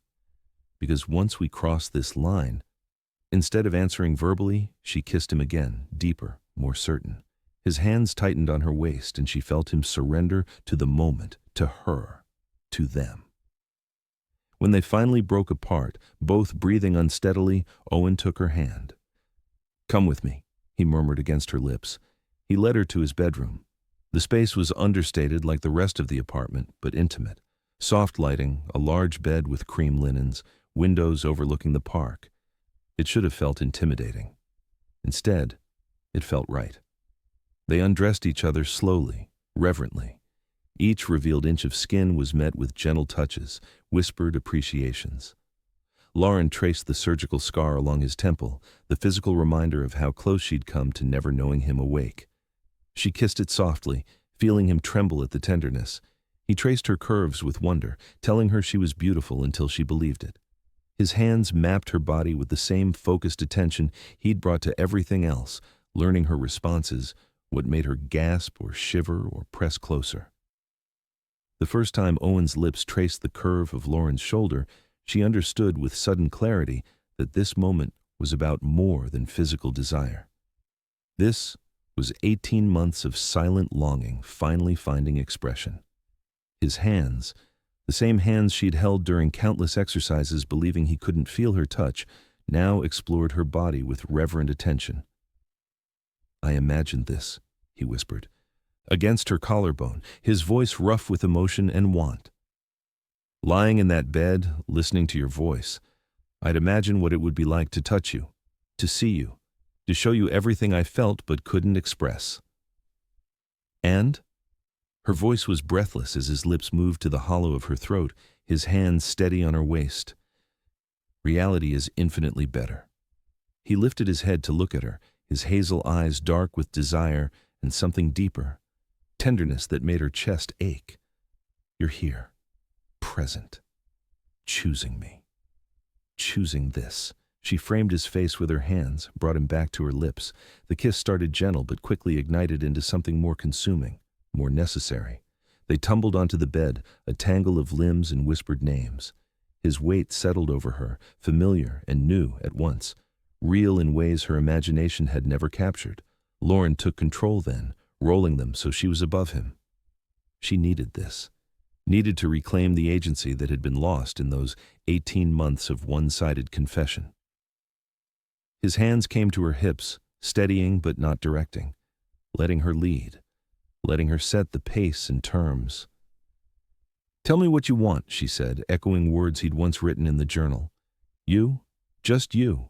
However you'll give yourself to me." She leaned down, kissed him deeply while her hands explored the planes of his chest, the ridges of muscle he'd rebuilt through grueling physical therapy. He was beautiful. Not magazine perfect, but real and solid and hers in this moment. Scars from his accident, from his recovery, proof of survival and strength. Their joining was slow, deliberate, eyes locked, breathing synchronized. Lauren felt vulnerable in a way she'd never experienced, seen completely, known thoroughly, and still desired. No performance, no pretending to be someone else. Just honest want. Owen's hands stroked her sides, her back tangled in her hair. "Lauren," he breathed her name like a prayer, like thanksgiving. "You're everything." She moved above him, and his hips rose to meet her rhythm. The pleasure built gradually, a tide rather than a wave. But it was the emotional intensity that overwhelmed her, the realization that she wasn't alone in this feeling, this wanting, this loving, that the man beneath her saw her completely and chose her anyway. "I've got you," Owen murmured, rolling them again so he could hold her close, move within her while looking into her eyes. "I've got you, Lauren." The words broke something open in her chest. All her fears about being too much or not enough dissolved in the face of his absolute certainty. He did have her, and she had him, equal and present and real. Their rhythm intensified, became less controlled. His breath was hot against her neck, her nails dug into his shoulders. The world narrowed to this moment, their bodies moving together, their whispered confessions mixing with sounds of pleasure. When release came, it was mutual and overwhelming. "Lauren," cried out his name while Owen buried his face in her neck, his hands gripping her tightly as if afraid she'd disappear. They clung to each other through the aftershocks, neither willing to let go, to break the connection. Afterward, they lay tangled together, skin cooling in the air-conditioned room. Owen pulled a sheet over them, tucked Lauren against his side with gentle care. Her head rested on his chest, listening to his heartbeat slow to a steady rhythm. She didn't have words. "Yeah." His hand stroked her hair absently, fingers tracing through her curls. "I know." Silence settled, comfortable and complete. Lauren traced patterns on his chest, following old scars and new muscle. His fingers drew lazy circles on her shoulder. No need to fill the quiet with unnecessary words. "Can I tell you something?" Owen's voice rumbled through his chest beneath her ear. "Anything. When you used to hold my hand during range of motion exercises, I'd try so hard to squeeze back, to give any sign I could feel you, that I was present. I couldn't manage it, but I wanted to. Desperately. I wanted you to know I was there, listening, feeling every touch." Lauren lifted her head to look at him, saw vulnerability in his expression that had nothing to do with physical nakedness. "I wish I'd known. I wish I could have told you that you weren't alone. You did tell me. Every time you came back, every night you showed up and talked to me like I mattered. That was you telling me I wasn't alone." He tucked a curl behind her ear with tender attention. "But now we're here, equal, both vulnerable, both present, and I can finally tell you, I'm squeezing back now. I'm here, I'm choosing you, and I'm yours if you want me." Tears pricked Lauren's eyes. "I want you. God help me, I want you." "No gods needed, just us." He kissed her forehead, her temple, her lips with gentle reverence. "Stay tonight? No expectations beyond just being together. Let me wake up with you here and know this is real." "Okay," she settled back against him, the word feeling like permission and promise at once. "Okay." They drifted into comfortable silence again. Outside, the city glittered with thousands of lights, lives unfolding in countless apartments and streets. Inside, two people who'd found each other in the most impossible circumstances held tight to something that felt remarkably like hope. Lauren fell asleep listening to Owen's heartbeat, the same rhythm she'd monitored for 18 months, finally beating just for her, in sync with her own. When Lauren woke, morning sunlight streamed through floor-to-ceiling windows, painting everything gold. For a disoriented moment, she forgot where she was. Then, memory flooded back in a warm rush. Owen's penthouse, the dinner, the conversation, the way he'd looked at her like she was precious, the intimacy that followed. She sat up carefully, pulling the sheet around herself.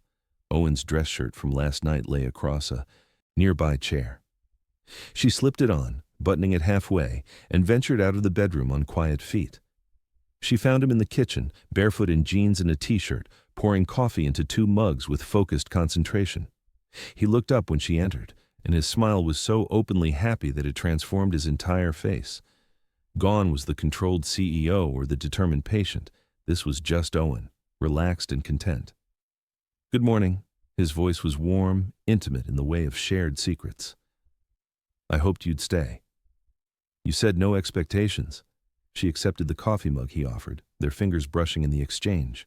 The touch felt electric, even in the mundane morning moment. "I said no expectations. I didn't say no hoping." He leaned against the counter, studying her with open appreciation. "You're wearing my shirt." My dress seemed too formal for morning coffee. She sipped the coffee, found it perfect. Cream and sugar, exactly how she liked it. He'd remembered from hospital conversations months ago. "This okay?" "You should wear my clothes always. That's my professional opinion as someone with absolutely no fashion sense whatsoever." His teasing made her laugh, easing potential morning-after awkwardness into comfortable intimacy. "What happens now?" Lauren asked the question that had been circling her mind since she woke. The vulnerability of asking felt appropriate after everything they'd shared. Owen set down his mug, moved closer. His hands framed her face gently, making her look at him. "Now we date. Properly. I take you to dinner, movies, art galleries you'll educate me about because I know nothing about art. I meet your mother officially, as your boyfriend, not just as a grateful former patient. You meet my family in a context where they know we're together and serious. They'll hate me. They'll love you, eventually, after they realize you're not going anywhere and that their opinions won't change mine." He kissed her forehead with tender certainty. "I'm not rushing this, Lauren. We have time now, real time, both awake and present. But I'm also not hiding you or us. I'm not treating this like something to be ashamed of or defensive about. What about the press? That journalist? Let them talk. Let them speculate. I'm not hiding you or apologizing for being with the most extraordinary woman I've ever known." His thumbs stroked her cheeks gently. "But we go at your pace. Tell me what you need." "I need..." She thought about what she really needed, beyond the fears and complications. "Slow. Normal. Dates without photographers ambushing us. Time to just learn each other without having to perform for anyone else. Time to figure out who we are together outside of hospital rooms and patient care." "Done. All of that. How about we start with breakfast? I make excellent scrambled eggs." He paused, reconsidered. "Adequate scrambled eggs. The eggs are definitely cooked and edible, which is all I can promise." She laughed, some fro of the tension leaving her shoulders. Adequate eggs sound perfect. They cooked together again, the domesticity of it feeling more intimate than last night's passion. Moving around each other in comfortable silence, him stealing kisses while she was trying to toast bread, eating breakfast at the table while discussing their days ahead, her shift starting at 3, his physical therapy appointment and virtual board meeting. This was the beginning, Lauren realized, not of a fairy tale, but of something real and complicated and worth fighting for. 2 people choosing each other despite obstacles, building something authentic from the most unusual foundation. "I should go home and change before my shift," she said reluctantly when breakfast was finished. "Get a few hours of sleep. Let me drive you, or have my driver take you." When she started to protest, he added, "Please, I know you value your independence and I respect that, but let me take care of you in small ways. It makes me happy." The admission, simple and honest, melted her resistance. "Okay, but I'm keeping your shirt until next time." "Deal. When is next time? Tomorrow night? If you're free." "I'm free. I'll always be free for you." He kissed her at the door, long and deep, a promise and a beginning. "Thank you for staying, for giving this a chance, for choosing me despite all the complications. Thank you for 18 months of silent listening, for seeing me when I thought I was invisible." She kissed him once more, then slipped out before she could change her mind and call in sick to spend the day wrapped in him. In the car ride home, Lauren replayed the night in her mind. The vulnerability of being known so completely, The courage of letting someone past her walls, the terrifying hope that maybe, just maybe, she'd found someone who wanted her exactly as she was. Her phone buzzed with a text from Owen. "Already missing you. Can't wait for tomorrow." "Oh." She smiled, typed back, "Me too. Thank you for last night, for everything." His response came immediately. "That's just the beginning. Wait until you see what I have planned for the rest of our lives." The confidence in that statement should have scared her. Instead, it felt like coming home. 3 days later, Lauren met Aisha for lunch at their favorite cafe near the hospital. They were discussing Lauren's relationship, Aisha demanding details Lauren was reluctant to provide, when Owen entered with an elegant woman. Tall, impeccably dressed in a designer suit that screamed wealth and taste, laughing at something he'd said. Her hand rested casually on his arm with familiar ease. Lauren's stomach dropped. Aisha noticed immediately, followed her gaze. "Who's that?" "I don't know." Lauren watched as Owen and the woman were seated across the cafe, her manicured hand still touching his arm. The woman leaned in close to say something, and he smiled in response. She had no right to be jealous. They'd only been together a few days. They hadn't defined exclusivity or made promises beyond taking things slowly. But the sight of another woman's hands on Owen made something possessive and ugly rise in Lauren's chest. Owen glanced around the cafe then, a casual sweep that stopped dead when his eyes found Lauren. His expression transformed from polite interest to something intense and focused. He said something to the woman, who looked disappointed, then stood and crossed directly to Lauren's table with determined strides. "Lauren." He said her name like an anchor, like relief. "I didn't know you'd be here." "Obviously?"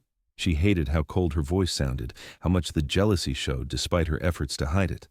"Don't let me interrupt your lunch date." "You're not interrupting anything. I'm having a business lunch with Simone Carter, my interior designer." He gestured toward the woman, who was watching with poorly concealed curiosity. "She's redecorating the company offices. Would you like to meet her?" "I'm sure she's lovely." Lauren's professionalism was a shield, protecting against the vulnerability of caring too much. "We should let you get back to your meeting." Owen's jaw tightened, understanding dawning in his eyes. He glanced at Aisha. "Would you excuse us for a moment?" Before Lauren could protest, he was taking her hand and pulling her toward the quiet hallway near the restrooms. Once they were alone, away from curious eyes, he backed her gently against the wall.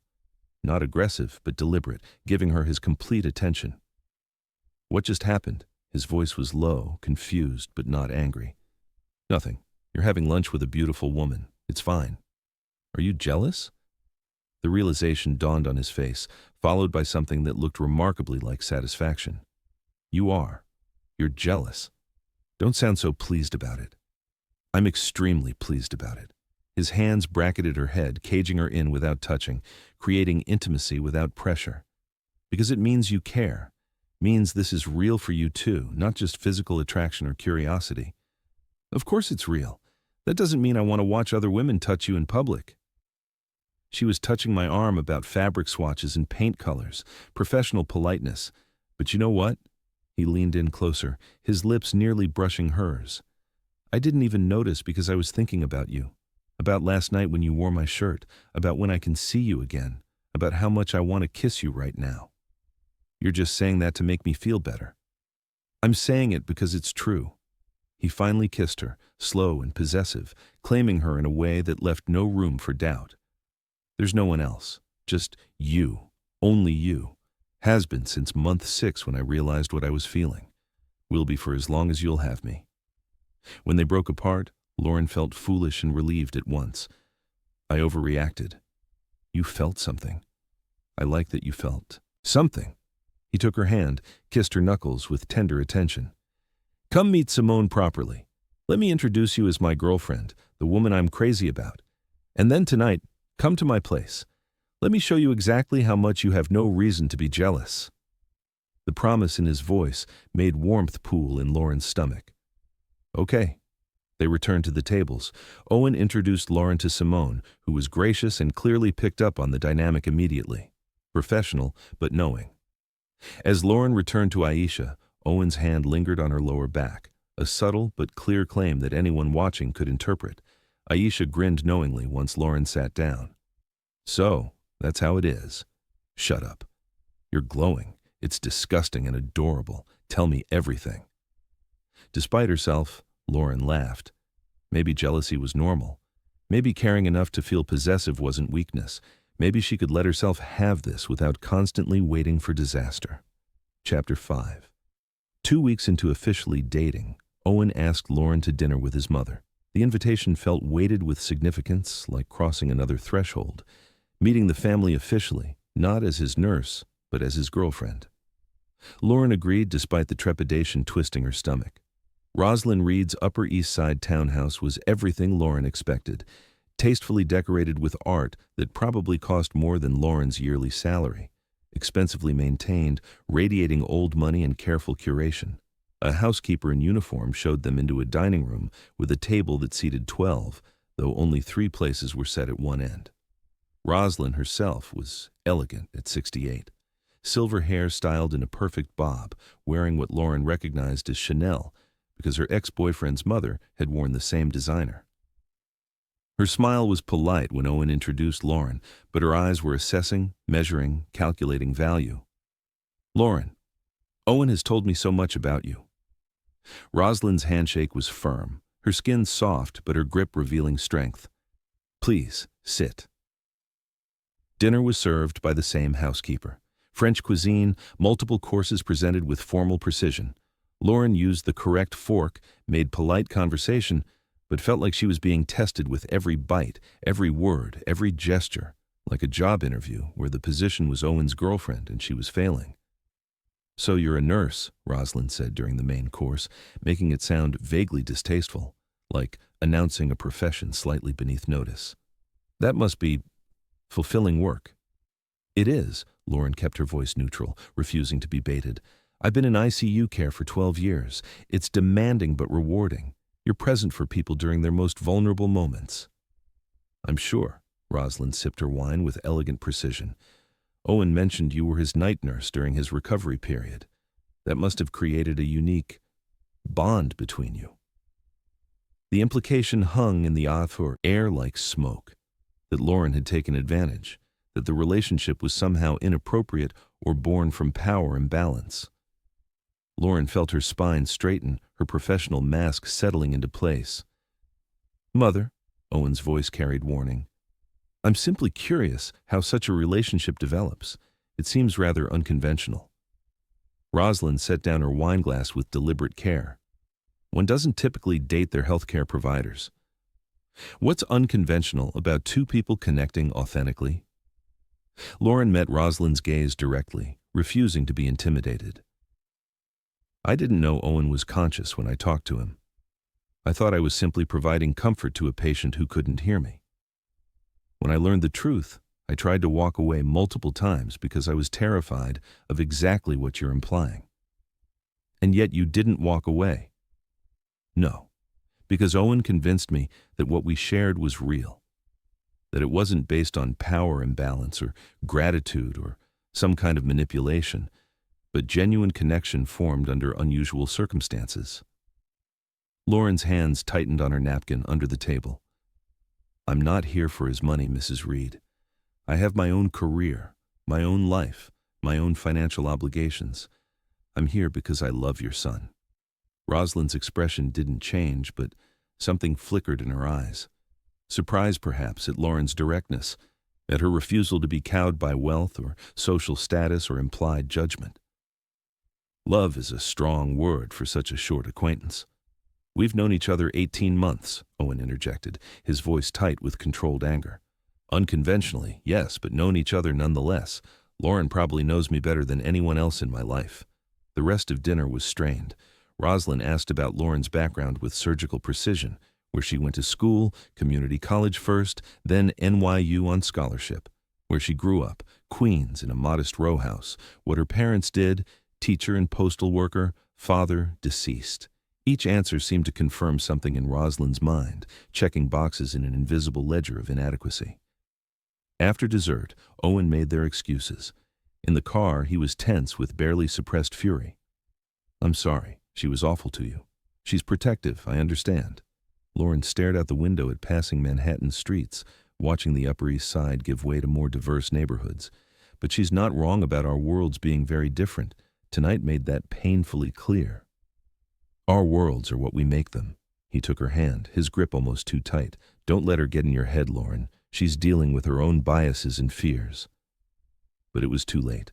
Rosalind's polite skepticism had planted seeds of doubt in soil already prepared by Lauren's own insecurities.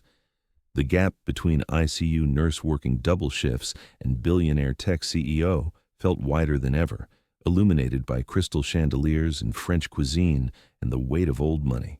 Judgment. The situation worsened 1 week later when Lauren visited Owen at Reed Technologies headquarters.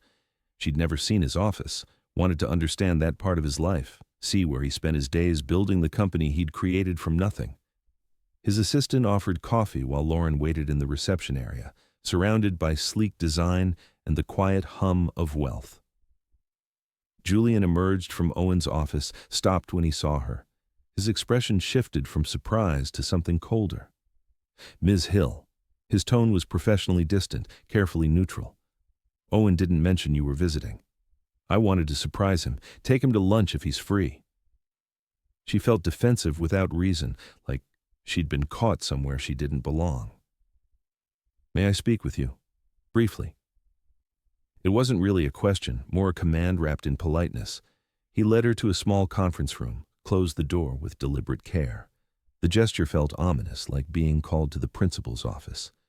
Julian remained standing, creating a power dynamic Lauren recognized and resented. I'll be direct, Julian said, his voice carrying the same cultivated authority as his brother's, but colder.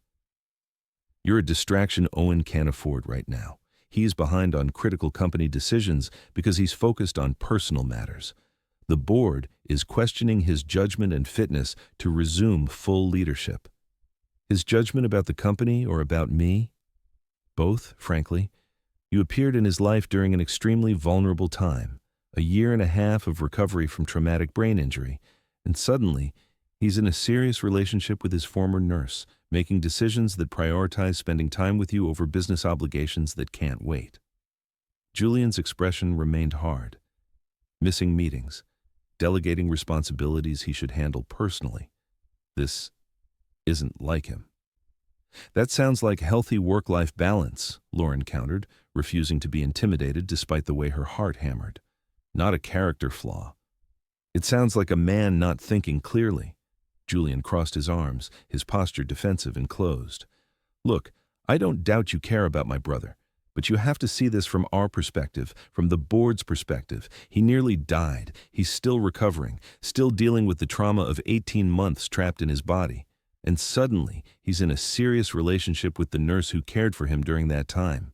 It looks like I took advantage? Like I manipulated a vulnerable man? Everyone keeps implying that, but no one will say it directly. Lauren stood, anger overriding intimidation.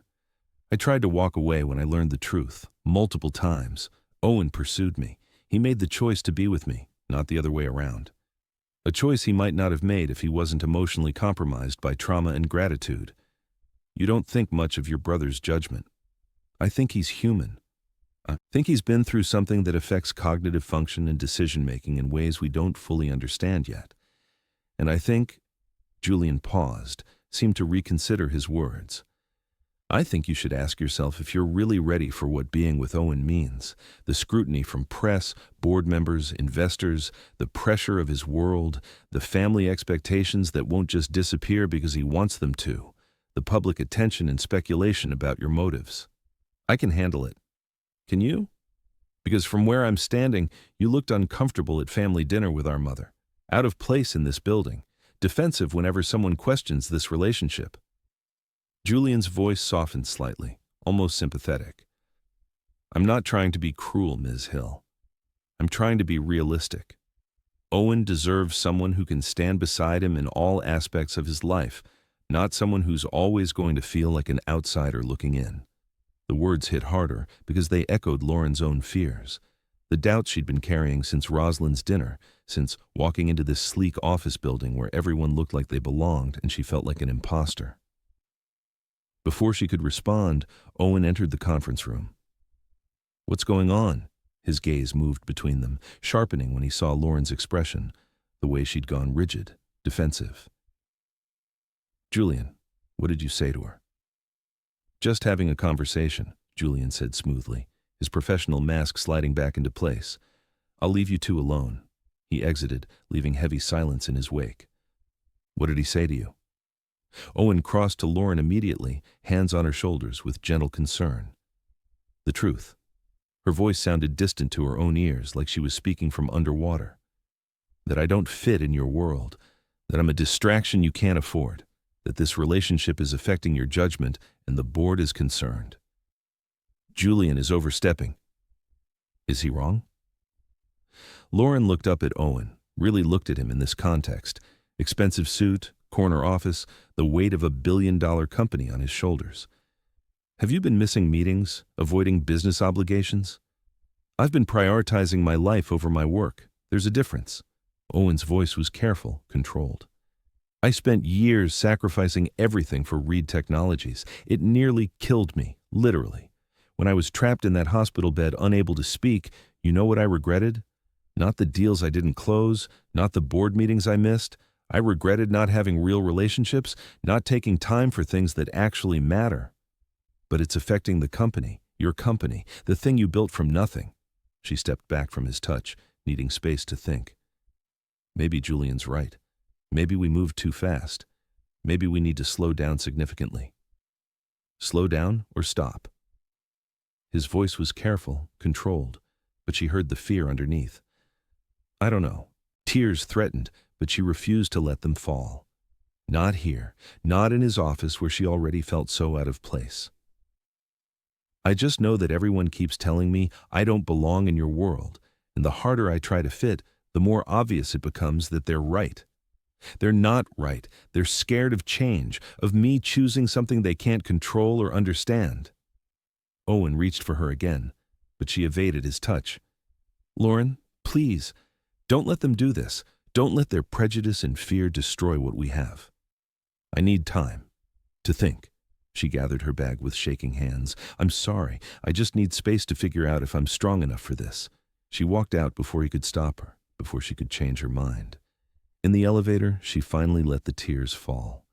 By the time she reached the street, she was sobbing quietly, grateful for the anonymity of Manhattan crowds. For 3 days, Lauren didn't answer Owen's calls. She went to work, took care of her mother, and tried to convince herself that ending things was the right choice, that the gap between their worlds was too wide to bridge, that she was saving them both from inevitable heartbreak when reality finally crushed the fairy tale. On the 4th day, Owen showed up at her apartment. It was raining, of course it was, and he was soaked when she opened the door. He looked exhausted, dark circles under his eyes, hair disheveled, still recovering but pushing himself despite the cost. We need to talk, he said without preamble. Owen, I told you I need space. You need space or you're running. He stepped inside without invitation, water dripping on her floor, tracking rain through her small entryway. Because there's a difference, and I need to know which it is. Both. She closed the door, leaned against it for support. I'm running because I need space from everyone telling me I'm not good enough for you. I never said that. I've never once implied that you're not enough. You didn't have to. Your mother did with every polite question about my background. Julian did with his concern about my appropriateness for your life. The journalist did with her questions about manipulation. The looks I get when we're out together, the speculation about the nurse who got lucky. Her voice broke despite her efforts to stay strong. Everyone sees it, Owen, the mismatch, the gap between our worlds. I'm the outsider who doesn't belong, and pretending otherwise is exhausting. So you're going to prove them right by leaving? Owen's frustration boiled over, his voice rising. You're going to let their prejudice and small-mindedness dictate our relationship? Let them win because fighting is hard? It's not just their prejudice, it's reality. She was shouting now too, tears mixing with anger. We live in different worlds. You have a company to run, a family to appease, a reputation to maintain, board members to satisfy. I have student loans and double shifts and a mother I support financially and a rent-controlled apartment in Queens. Those things don't just magically align because we love each other. So what are you saying? That love isn't enough? I'm saying I don't know. The admission came out raw, anguished. I don't know how to be with you without losing myself, without becoming some version of Lauren that fits your life instead of living my own, without constantly feeling like I'm not sophisticated enough, educated enough, wealthy enough, connected enough. I never asked you to change. You didn't have to. The expectation is there in every family dinner, every office visit, every public appearance. Dress appropriately. Act appropriately. Be the kind of partner that reflects well on Owen Reed. She wrapped her arms around herself, suddenly cold despite the apartment's warmth. I'm terrified that if I try to be that person, I'll lose who I actually am. And then you'll stop loving me anyway because I won't be the woman who talked to you honestly in that hospital room. The fight drained from Owen's expression, replaced by understanding. He crossed to her slowly, giving her room to refuse. She didn't. His hands framed her face, making her look at him despite the tears streaming down her cheeks. Listen to me. His voice was intense, urgent. I fell in love with a woman who sings off-key and eats ice cream for dinner and cries at commercials about dogs, who wears scrubs and sneakers and doesn't give a damn about designer labels, who's real and messy and beautifully, perfectly herself. That's who I want.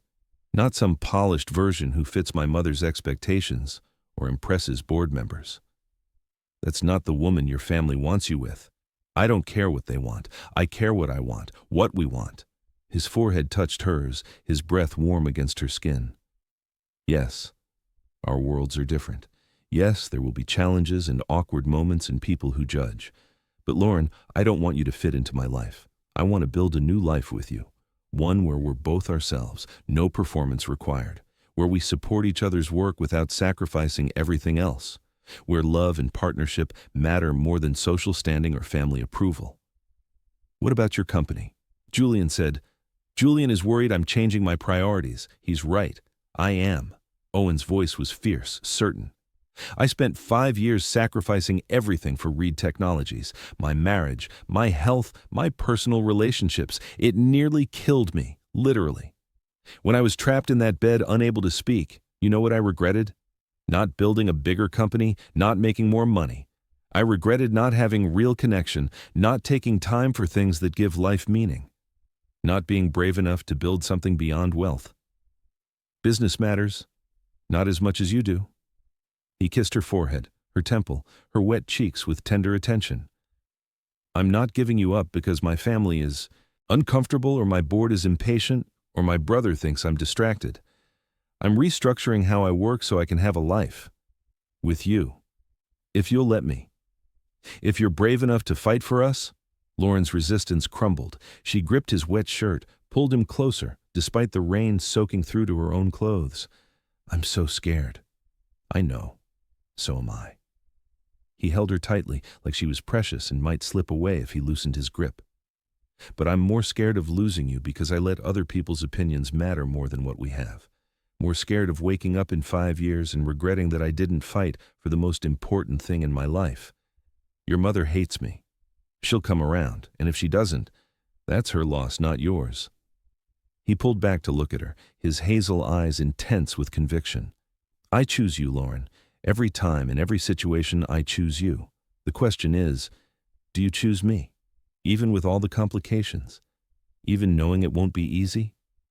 She thought of the journal full of silent confessions, of him cooking her adequate eggs, of the way he held her like she was precious, of how he saw her completely, strengths and struggles, and loved her anyway, of 18 months of one-sided conversation that turned out to be mutual devotion across an impossible divide.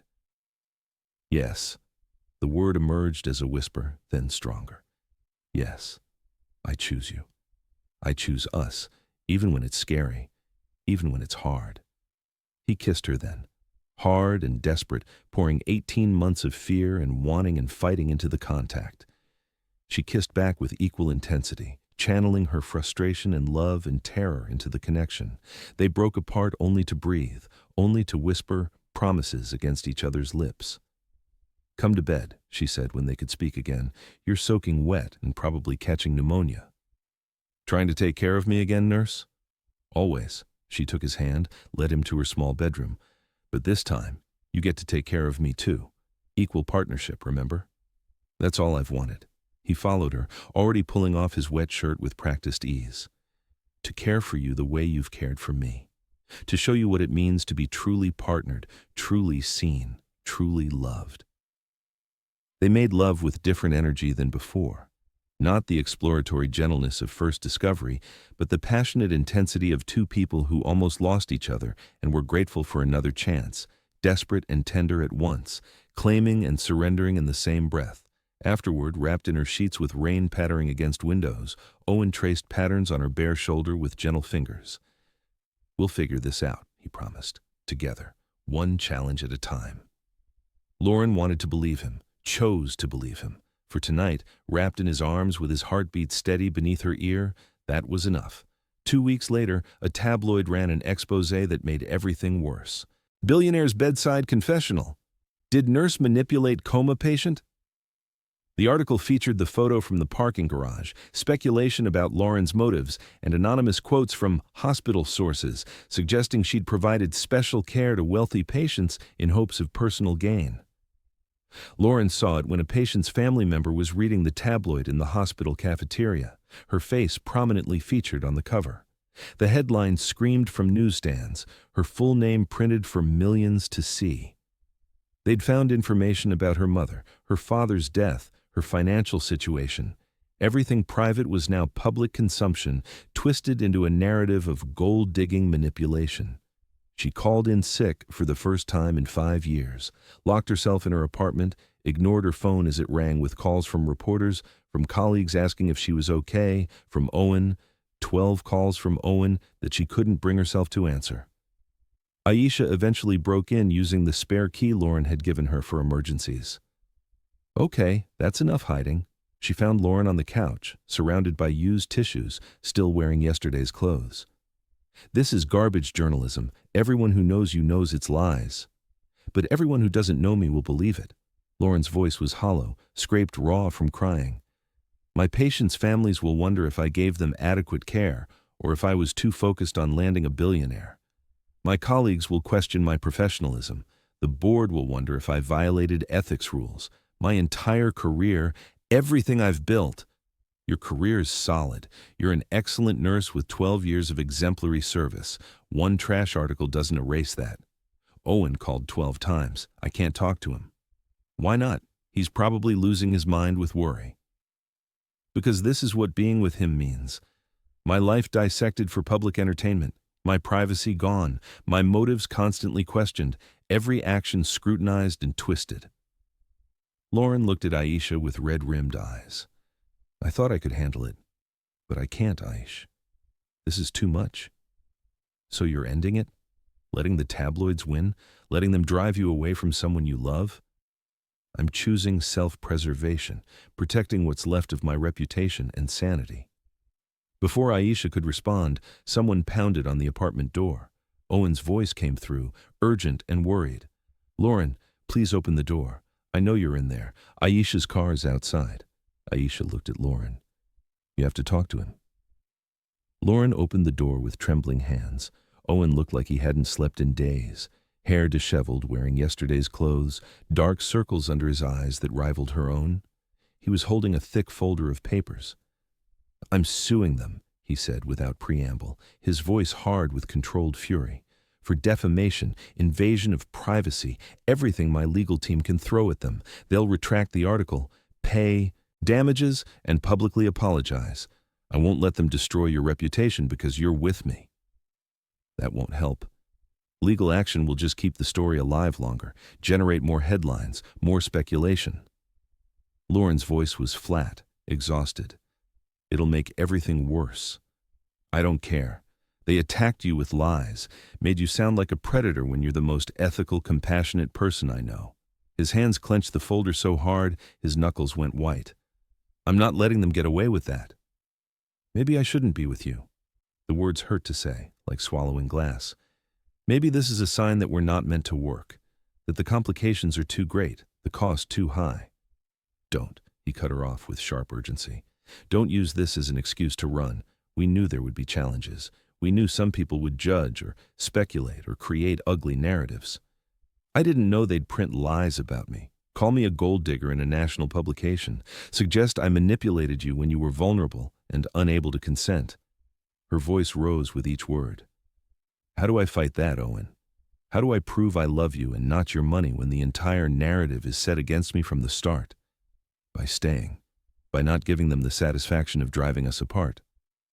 He set down the folder, tried to take her hands. She pulled back. I'll release a statement. Do interviews if needed. Make it crystal clear that our relationship is based on genuine connection, that you tried to walk away multiple times and I pursued you. That makes it worse. Like you have to defend me because I can't defend myself. Like I need you to validate my character because my own actions aren't enough. Lauren wrapped her arms around herself protectively. I appreciate what you're trying to do, but it just reinforces the power imbalance everyone's obsessed with. Then what do you want me to do? His frustration showed finally, cracking through the controlled exterior. Tell me what you need and I'll support it. But Lauren, please, don't let this break us. Don't let lies and prejudice destroy something real. She wanted to say she wouldn't, wanted to be brave and strong and certain, but all she felt was exhausted and exposed and deeply ashamed. I don't know what I want. I just know I can't handle this right now. Can't handle the scrutiny, the judgment, the constant feeling of being watched and found wanting. Okay. He took a breath, visibly steadying himself despite the pain in his eyes. Okay. Take time if you need it. But Lauren, I'm not going anywhere. When you're ready to fight this together, I'll be here. We'll face it as partners, as equals. You're not alone in this. He kissed her forehead gently, a gesture so tender it made tears spring to her eyes. Then he left, giving her the space she'd asked for, even though it clearly cost him everything. The apartment felt emptier without him. Aisha sat beside her on the couch, put an arm around her shoulders. You know he's right. Running won't make the story go away. It'll just mean you face it alone instead of together. Maybe alone is safer. Maybe I need to protect myself first. Or maybe you're so scared of being hurt that you're hurting yourself preemptively. Aisha's voice was gentle but firm. He loves you, Lauren. Really loves you. Not for what you can give him or how you make him look. He loves the real you, complications and all. Are you brave enough to let him? Lauren didn't have an answer. She was too tired to be brave, too overwhelmed to fight, too broken to believe in fairy tales where love conquered all. Chapter 6. 3 days after the tabloid article, while Lauren was still avoiding Owen and contemplating whether to end their relationship permanently, her phone rang with the call every daughter dreads. Vera had collapsed at home. Stroke. Ambulance en route to Manhattan Medical. Lauren drove through red lights to get there, her mind blank with terror that eclipsed everything else. Owen, the tabloid, the complications of their relationship. None of it mattered compared to the possibility of losing her mother. At the hospital, her hospital, the place she'd worked for 12 years, she was suddenly not a competent nurse but a frightened daughter, helpless in the waiting room while doctors worked on the only family she had left. The attending physician was Dr. Kavanaugh, who delivered news with professional compassion. Ischemic stroke affecting the left hemisphere. We've administered TPA to break up the clot, but the next 72 hours are critical. She's stable but non-responsive currently. We're monitoring closely. Can I see her? Lauren's voice sounded strange, disconnected from her body. Of course. She's in ICU. Vera lay in the intensive care unit where Lauren had worked countless shifts, now seeing it from the other side. Her mother looked small in the hospital bed, vulnerable in a way Lauren had never associated with the strong woman who'd raised her. Hooked to monitors that Lauren knew how to read but wished she didn't, the EEG showed activity. The vital signs were acceptable. But Vera's eyes were closed, her face slack with unconsciousness. Lauren took her mother's hand, the same way she'd once taken Owen's hand during those long night shifts. Mama, I'm here. You're going to be okay. You have to be okay. I need you. No response. Lauren knew there might not be one for days, if at all. She knew the statistics for stroke recovery, the potential complications, the long rehabilitation ahead. All her medical knowledge felt useless in the face of her mother's stillness, her absence. Aisha found her there an hour later, sitting vigil in the uncomfortable chair beside Vera's bed. Honey, I just heard. What can I do? What do you need? I need my mom to wake up. Lauren's voice cracked, the professional mask she usually wore completely shattered. I need this to not be happening. I need to rewind time and see the signs I must have missed. I need... She couldn't finish. The guilt was overwhelming. How had she missed this? She was a nurse, trained to recognize warning signs. Had she been so distracted by her relationship drama that she'd failed to notice her mother's symptoms? Had her selfishness cost Vera precious intervention time? Have you called Owen? Aisha asked gently. No. Lauren, I can't deal with us in this. I just can't. She was shutting down, Lauren realized, defaulting to her old pattern of handling everything alone, pushing away support to maintain the illusion of control. But she was too tired to fight it, too overwhelmed to be different. Aisha didn't argue. She just sat with her through the night, a silent presence while Lauren kept vigil over her unconscious mother. On the second day, Owen appeared in the doorway. How did you know? Lauren asked, too exhausted to be surprised or angry. Aisha called me. Don't be mad at her, she was worried. He entered carefully, as if approaching a wounded animal that might bolt. How is Vera? Stable, non-responsive. They don't know yet if there'll be lasting damage when she wakes up. The clinical words felt hollow, inadequate to describe the terror of watching her mother's still face. She could wake up fine, or she could have significant impairment, or she might not wake up at all. Owen pulled a second chair beside hers, sat without asking permission. What can I do? There's nothing to do, just wait and hope. She didn't look at him, kept her eyes on her mother's face, as if constant vigilance could will her awake. Then I'll wait with you. Owen, you don't have to. I know I don't have to. I want to. His hand covered hers on the armrest, warm and solid. Let me be here for you. Not as the billionaire or the boyfriend or anything complicated, just as someone who cares about you and doesn't want you to face this alone. I told you I needed space. You did. And I'm giving you space from our relationship issues. But your mother's in the hospital. You're alone and terrified, and I'm not leaving you to handle this by yourself. His voice was gentle but firm, allowing no argument. You've spent 12 years taking care of everyone else. Let someone take care of you for once. Lauren wanted to argue, wanted to maintain her independence, prove she didn't need him or anyone. But God, she was so tired. Tired of being strong, of carrying everything alone, of pretending she could handle infinite weight without breaking. And having him there, solid, present, asking nothing, broke something inside her that had been holding together by sheer will. Okay, she whispered. Okay, stay. They sat in silence for a long time. Owen didn't try to fill the quiet with platitudes or false reassurances. He simply existed beside her, his hand steady on hers, his presence a comfort she hadn't realized she needed. Eventually, practical concerns intruded. Have you eaten today? He asked. I had coffee. Coffee isn't food. He stood, gentle but determined. I'm going to the cafeteria. What sounds tolerable? I'm not hungry. Lauren. He crouched in front of her chair, made her look at him. You can't take care of Vera if you don't take care of yourself. You know this. You've told countless family members the same thing. Please, let me bring you something to eat. She nodded mutely, recognizing the truth in his words, even as her stomach rebelled at the thought of food. He left and returned 20 minutes later with soup, a sandwich, fruit. Set up a makeshift meal on the rolling table, coaxed her to eat through sheer persistent gentleness. She ate mechanically, barely tasting anything, but he looked satisfied that she was eating at all. This became their pattern. Owen showed up every day, stayed for hours. He didn't push for conversation about their relationship. Instead, he handled logistics she was too overwhelmed to manage. Contacting Vera's insurance company, speaking with the medical team when Lauren was too emotionally compromised, bringing Lauren changes of clothes from her apartment that he somehow accessed with Aisha's help. On the third day, he brought a surprise, his laptop and work files.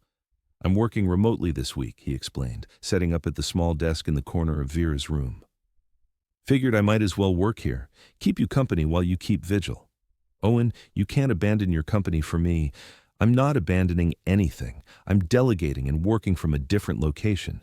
Julian can handle day-to-day operations. The board can have virtual meetings. The company survived 18 months of me being unconscious. It can survive a few days of remote work. He opened his laptop, pulled up spreadsheets and reports. Ignore me, I'll be quiet. Just pretend I'm not here. But having him there, focused on his own work while she kept watch over her mother, didn't feel like an intrusion. It felt like partnership, like she wasn't alone in the waiting, even though he couldn't fix what was broken. His quiet presence became the steady anchor in a storm of uncertainty and fear. On day 4, a nurse Lauren knew from the cardiac unit stopped by with coffee and homemade muffins. From the staff, she explained with a warm smile. We're all pulling for Vera, and for you. Your family here, Lauren. We take care of our own. After she left, Lauren found a card tucked into the basket, signed by more than 30 colleagues, nurses, doctors, techs, messages of support and love, evidence that the tabloid article hadn't defined her in the eyes of the people who actually knew her work, knew her character, knew the truth. She showed it to Owen through tear-blurred vision, the weight of judgment she'd been carrying suddenly lifting. I thought they'd all believe the article, think I was unprofessional or manipulative or using my position inappropriately. The people who matter know who you are. He wrapped an arm around her shoulders, pulled her close. The people who work with you, who've seen you care for patients with extraordinary compassion, who know your character from experience rather than tabloid lies. They know the truth. The rest is just noise from people who don't know you and don't matter. For the first time since the stroke, Lauren let herself lean into him, let herself be held and comforted, let herself need someone without viewing it as weakness. I'm sorry, she whispered against his chest, for pushing you away, for trying to handle everything alone when you were offering to help, for being too scared to let you be my partner. You're forgiven, though there's nothing to forgive. He kissed the top of her head with tender care. We're a team, Lauren. That means you don't have to carry everything by yourself anymore. Let me be on your team, carry some of the weight with you. Even after everything? Even after I tried to end us because I was too scared to fight for us? Especially after everything. Fear is human. Running when you're scared is natural. But coming back? Choosing to fight despite fear? That's bravery. That's what I'm asking for. Not perfection, just partnership. That night, after Dr. Kavanaugh's evening rounds confirmed Vera remained stable but unchanged, Owen insisted Lauren leave the hospital for a few hours. You need actual sleep in an actual bed, he said, brooking no argument. The staff has my number. If anything changes even slightly, they'll call immediately. My apartment is 5 minutes away. You'll shower, sleep, and come back refreshed enough to be present when Vera wakes up. I can't leave her. You can't help her if you collapse from exhaustion. You know this. You've said it to dozens of family members in similar situations. He stood, held out his hand. Please, Lauren, trust me. Trust that I'll get you back here the moment anything changes. She let him drive her to his penthouse, walked through the door in a daze. He guided her to the bathroom, started the shower, left fresh clothes on the counter, his shirt and soft pants that she'd worn before, the most comfortable things in his wardrobe. Take your time. I'll make tea and something light to eat. The hot water finally broke through her emotional numbness. Lauren stood under the spray and let herself fall apart completely, sobbing with exhaustion and fear and overwhelming gratitude for Owen's steady presence. When she finally emerged, wrapped in his robe that smelled like him, she found him in the kitchen with chamomile tea and toast. Not hungry, she protested weakly. 2 bites, then bed. His tone left no room for negotiation, carrying the same firm kindness she used with non-compliant patients. She managed the toast, drank half the tea. Owen led her to the bedroom, pulled back the covers with quiet efficiency. She climbed in gratefully, and he started to leave, giving her privacy and space to rest. Stay, she asked quietly, the word barely audible. Please, I don't want to be alone. He slipped into bed beside her, fully clothed over the covers, and she curled into him immediately, his arms wrapped around her, solid and warm and safe, everything she needed without having to ask for specifics. Thank you, she whispered into his chest, for showing up, for staying, for not making me ask or beg or explain why I need you here. Always. He stroked her hair gently, his touch soothing. Sleep now. I've got you. You're not alone anymore. For the first time in days, Lauren slept deeply. When she woke 3 hours later from a nightmare about hospitals and alarms in her mother's still face, Owen was still there, still holding her, half asleep himself. "You're okay," he murmured, tightening his arms around her. "It's okay. Just a dream. Vera's stable. The hospital will call if anything changes." She pressed closer, and he held her through the lingering panic. The gesture was protective, not sexual, but intimate in ways that had nothing to do with physical desire. This was care in its purest form. Partnership in crisis. Love demonstrated through presence rather than grand gestures. "I love you," she said into the darkness. "I've been trying not to, trying to protect myself from the complications. But I do. I love you completely, messily, despite the fear. I love you too. Have loved you since your voice became my lifeline in that hospital bed." His lips pressed to her forehead, a kiss of comfort rather than passion. "We'll get through this, all of it. The tabloid lies, the family complications, your mother's recovery, together, one challenge at a time." They lay in the darkness, and Lauren realized something fundamental had shifted. She'd spent so much energy trying to protect herself from needing Owen, from depending on him, that she'd missed the entire point. Love wasn't about not needing someone. It was about trusting them enough to let yourself need them, to be vulnerable with them, to accept help without viewing it as failure. Owen wasn't trying to fix everything or take over or rescue her. He was simply showing up consistently, asking for nothing except the chance to be there. That was what partnership looked like. That was what she'd been too afraid to accept. "When my mom wakes up," she stopped, corrected herself with determined hope. "When she wakes up, I want her to know about us, officially. I want to stop hiding or being ashamed or doubting. I want to fight for us, publicly and privately."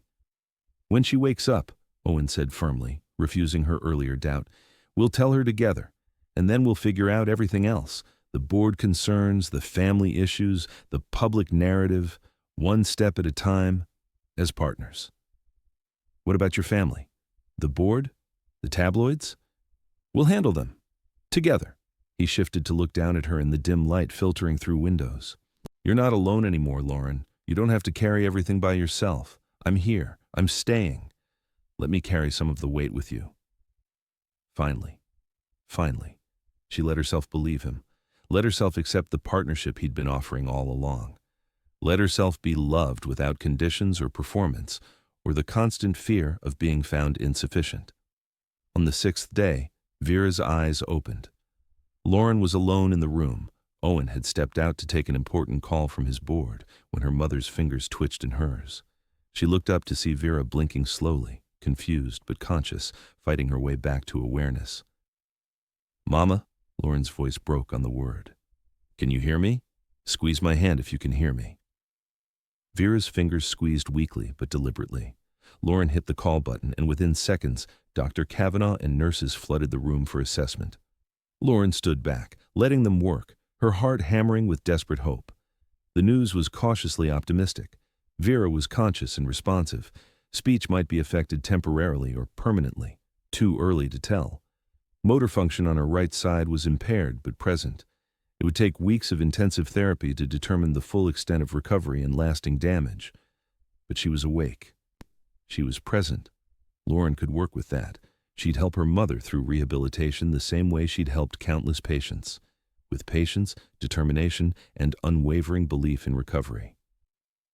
When the medical team finally cleared out, Lauren sat close to her mother's bed, holding her hand with extraordinary care. "You scared me, Mama. Don't ever do that again." Vera's speech, when it came, was slurred but understandable. "Sorry, baby girl. Didn't mean to. Didn't want to worry you. I know, but you're going to be okay. We'll get you through rehab, work on your speech and motor function. You'll be home before you know it, probably bossing me around and telling me how to live my life." "Where's your young man?" The question surprised Lauren with its clarity, despite the slurred delivery. "Owen. He's been here every day, Mama. How did you know about him?" "Aisha told me, before the stroke. Said you were with someone special. That man from the hospital. The one you cared for all those months." Vera struggled with the words but pushed through with determination. "Where is he now?" Taking a call. He'll be back soon. But Mama, you need to rest. Need to talk first. Vera's grip tightened with surprising strength for someone who'd just woken from a stroke. Listen to me. Lauren settled in, recognizing her mother's determined expression despite the physical impairment. I heard you crying. Day 2. You thought I was asleep. Vera took a labored breath between phrases. You said you couldn't do it, couldn't be with Owen and take care of me, that you had to choose. Lauren's throat tightened. She had said that, alone in the room at 2 a.m, thinking her mother unhearing and unconscious. Another parallel to Owen's experience, being heard when she thought she was alone. You always do this, Vera continued, each word requiring visible effort. Push away people who care, because you think needing help means weakness, means failure. Mama, that's not. It is. Her mother's eyes were clear, knowing, seeing through Lauren's protests with motherly wisdom. You've done it since your daddy died, took over everything, wouldn't let anyone help, even me. The accusation stung because it was true. After her father's death, Lauren had shifted into caretaker mode completely, managing Vera's grief, handling finances, making decisions about medical bills and insurance. She'd never allowed herself to be the grieving daughter who needed support, never let herself fall apart because someone had to stay strong. I'm your mother, Vera said firmly, despite the slurred speech. My job, to take care of you. Not other way around, not always. But you needed me, and I needed you to live your life, not sacrifice your happiness for me. Vera shifted slightly in the bed, wincing with the effort of movement. This man, Owen, he loves you, really loves you. Yes. No hesitation in Lauren's answer. You love him? Yes, completely. Then why, are you here alone? Why did Aisha's going to have to call him? Why weren't you letting him help you? Vera managed a weak smile despite her impaired facial muscles. Sounds familiar. I did the same after your father died. Pushed away. Friends, church family, support. Thought I had to be strong for you. Show you how to survive loss. That was different. Not different. Same fear wearing different clothes. Vera squeezed her hand with as much strength as she could muster. Baby girl, real strength isn't doing everything alone. Real strength is knowing when to accept love, when to let people carry weight with you. The words cracked something open in Lauren's chest. How many times had she told patients that accepting help wasn't weakness? How many times had she encouraged family members to lean on their support systems, to recognize that community and partnership made burdens lighter? Yet she couldn't take her own advice, couldn't let herself be vulnerable enough to truly need someone. I'm scared, Lauren admitted, the confession raw and honest, of needing him, of depending on someone who could leave like Marcus did, like Dad did, even though he didn't choose to, of building my life around someone and then losing them. Marcus left because he was wrong for you, not because you were wrong. Vera's voice was getting weaker, exhaustion setting in from the effort of speech. This Owen, he's different. He stays when things get hard. Very different. He showed up every day of your stroke even though I'd pushed him away. He didn't leave. When things got complicated or when I tried to run, then let him be different. Let him stay. Let him love you. Vera's eyes drifted closed, energy spent from the long conversation. I didn't raise a coward. Don't be one in love. Be brave enough to be loved. Before Lauren could respond, Vera's breathing deepened into sleep. The conversation had exhausted her completely, but the message had been delivered with typical Vera directness. Owen returned 10 minutes later, found Lauren crying quietly beside Vera's bed. Tears of relief mixed with the impact of her mother's words. What happened? Is she? Panic flashed across his face. She woke up. She's okay. More than okay. Lauren stood, crossed to him and wrapped her arms around his waist, let herself fully lean into his strength without reservation. I'm sorry. For everything. for pushing you away when I needed you most, for being so scared of needing you that I almost lost you, for trying to handle everything alone when you were offering to be my partner." His arms came around her immediately, holding her tight. "You didn't lose me. You couldn't lose me even if you tried. My mother just lectured me while barely able to talk, told me I'm being a coward about love, that I need to be brave enough to let you in completely, to let myself need you without viewing it as weakness. I like your mother even more now." He pulled back to smile at her, his expression tender and amused, though I would have phrased it more gently, less directly. "She doesn't do gentle or subtle. Neither do I, usually." Lauren looked up at him, really looked at him. "But I'm trying to be braver, to let you in completely, all the way, to accept the partnership you've been offering instead of fighting it because I'm terrified. Can you be patient while I figure out how to do that?" "I've been patient for 18 months of silence. I can be patient for a lifetime while you learn to trust that I'm staying, that needing me doesn't make you weak, that love is stronger when you let yourself be vulnerable." He kissed her forehead with infinite tenderness. "We're in this together, remember? All of it.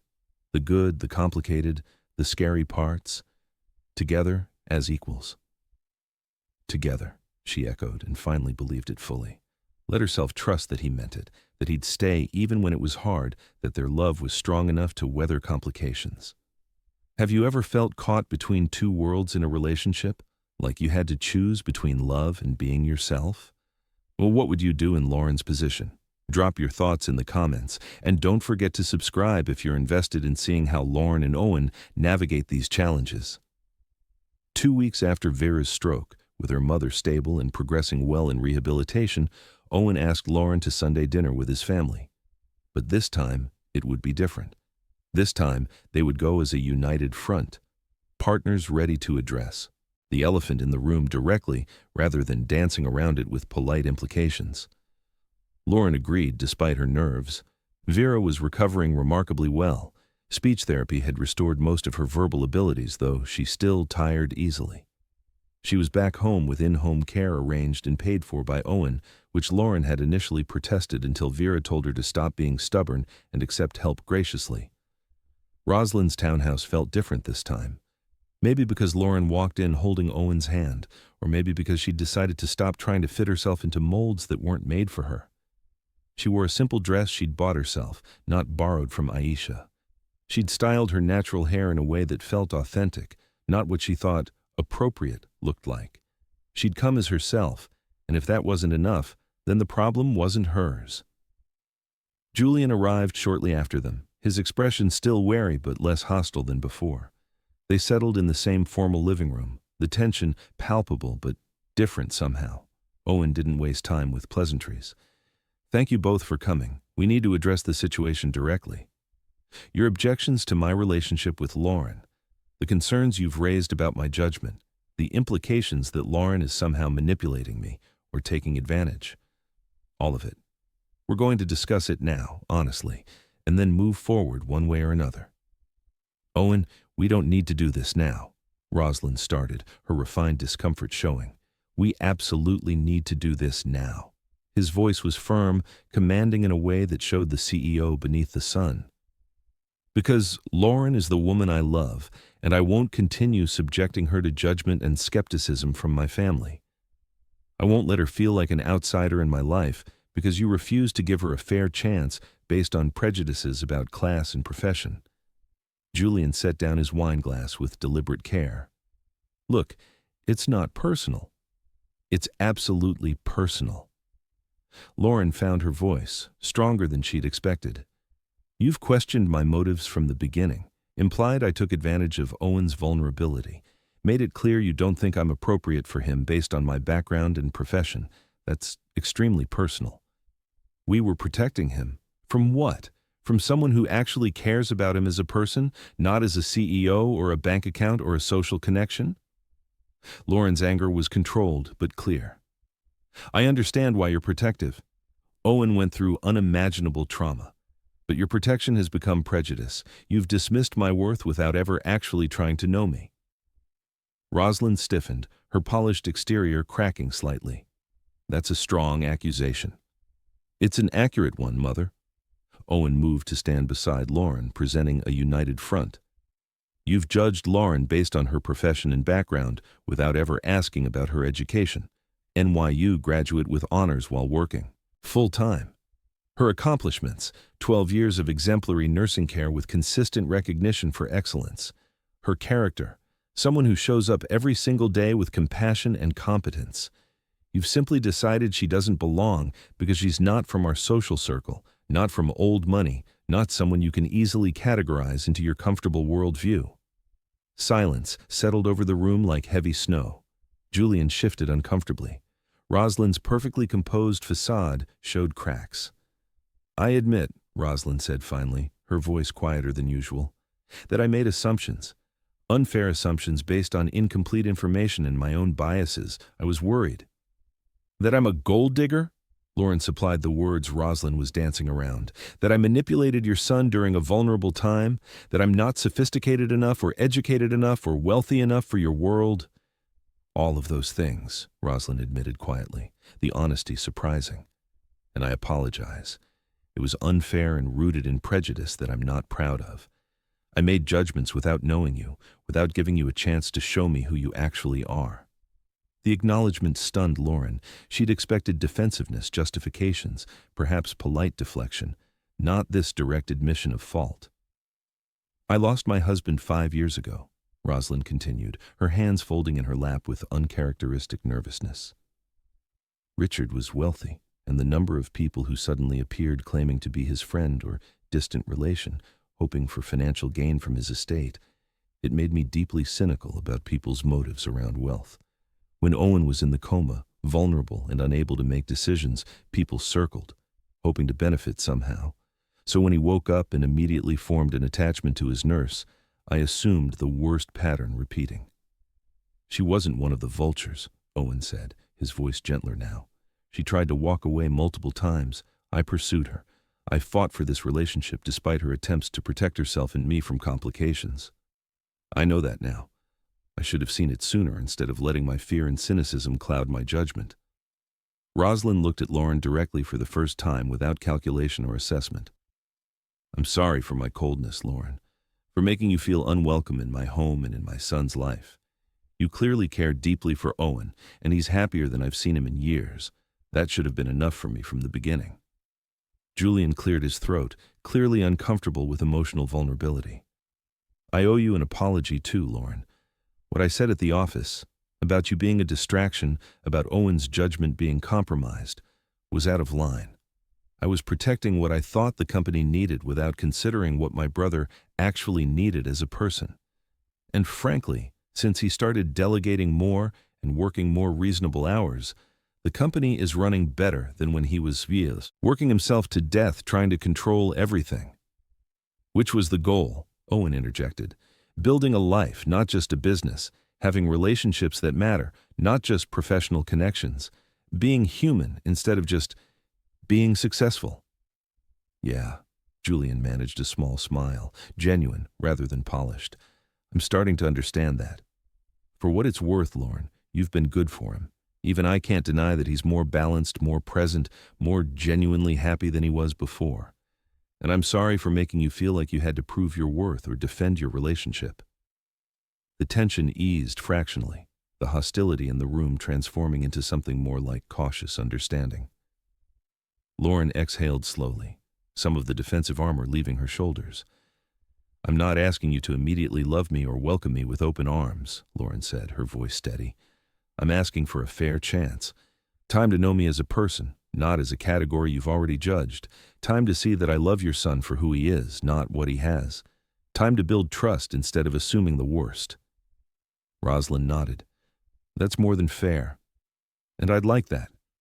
I'd like to start over if you're willing, and actually get to know the woman who's become so important to my son. Julian agreed. Same. And for the record, the board drama has settled down. They're satisfied with the new operational structure Owen implemented, so that's one less complication to worry about. Dinner that evening was still somewhat awkward, but the hostility had transformed into tentative bridge building. Rosalind asked Lauren about her work with genuine curiosity rather than polite disdain. about the emotional toll of ICU nursing, about what drew her to healthcare, about her plans for the nursing foundation Owen had established. Julian inquired about Vera's recovery, mentioned that his girlfriend was a physical therapist who might have recommendations for rehabilitation exercises, shared that he'd been reading about stroke recovery to better understand what Vera was going through. By the end of the evening, they weren't one big happy family, but they weren't adversaries either. They were people beginning to build bridges across differences, finding common ground in love for Owen and willingness to try. As Owen walked his mother and brother to the door, Rosalind paused. "Lauren, would you join me for lunch this week? Just the two of us. I'd like to start over properly if you're willing to give me another chance." Lauren considered refusing. The hurt from previous encounters was still fresh. But she thought of Vera's advice about accepting olive branches, about being brave enough to trust when people showed willingness to change. "I'd like that. And thank you for the apology. That took courage. It took too long. But better late than never." Rosalind's smile was genuine, transforming her face from elegant mask to real warmth. "I'll call you tomorrow to arrange details." After they left, Lauren collapsed on the couch in Owen's living room. They'd returned to his penthouse after the dinner, both emotionally exhausted, but relieved. "That was terrifying. You were magnificent." Owen sat beside her, pulled her close with tender care. "Strong and honest and completely yourself. Exactly what I hoped for and more. Your mother apologized. I didn't expect that at all. She's stubborn and particular, but she's not unreasonable. Once she actually looked at the situation without her assumptions clouding her vision, she saw the truth, saw how much you matter to me, how happy we are together, how wrong her initial judgments were." He kissed her temple softly. "This doesn't fix everything overnight, but it's real progress." "I can work with progress." Lauren turned to face him, her expression serious.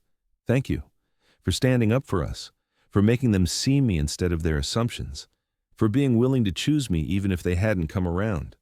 Always. You're worth fighting for. We're worth fighting for." He cupped her face gently. "And now that we've cleared that hurdle, we have one more thing to address." He pulled out his phone, opened it to show her a press release draft. "My PR team prepared this. It's a statement about our relationship, addressing the tabloid lies, directly but briefly. It confirms we're together, that our relationship began after my recovery and at my pursuit, and that any suggestions otherwise are false. It threatens legal action against publications that continue to defame you. Does this work?" Lauren read it carefully. The statement was firm without being defensive, clear without being detailed. It protected her reputation while affirming their relationship. "This is good. But Owen, are you sure? Going public like this?" "I'm sure. I'm not hiding you or us. I'm not letting lies stand unchallenged when I can correct them." He set down the phone. "We'll release this, and yes, there will be more attention short term, but then it'll fade.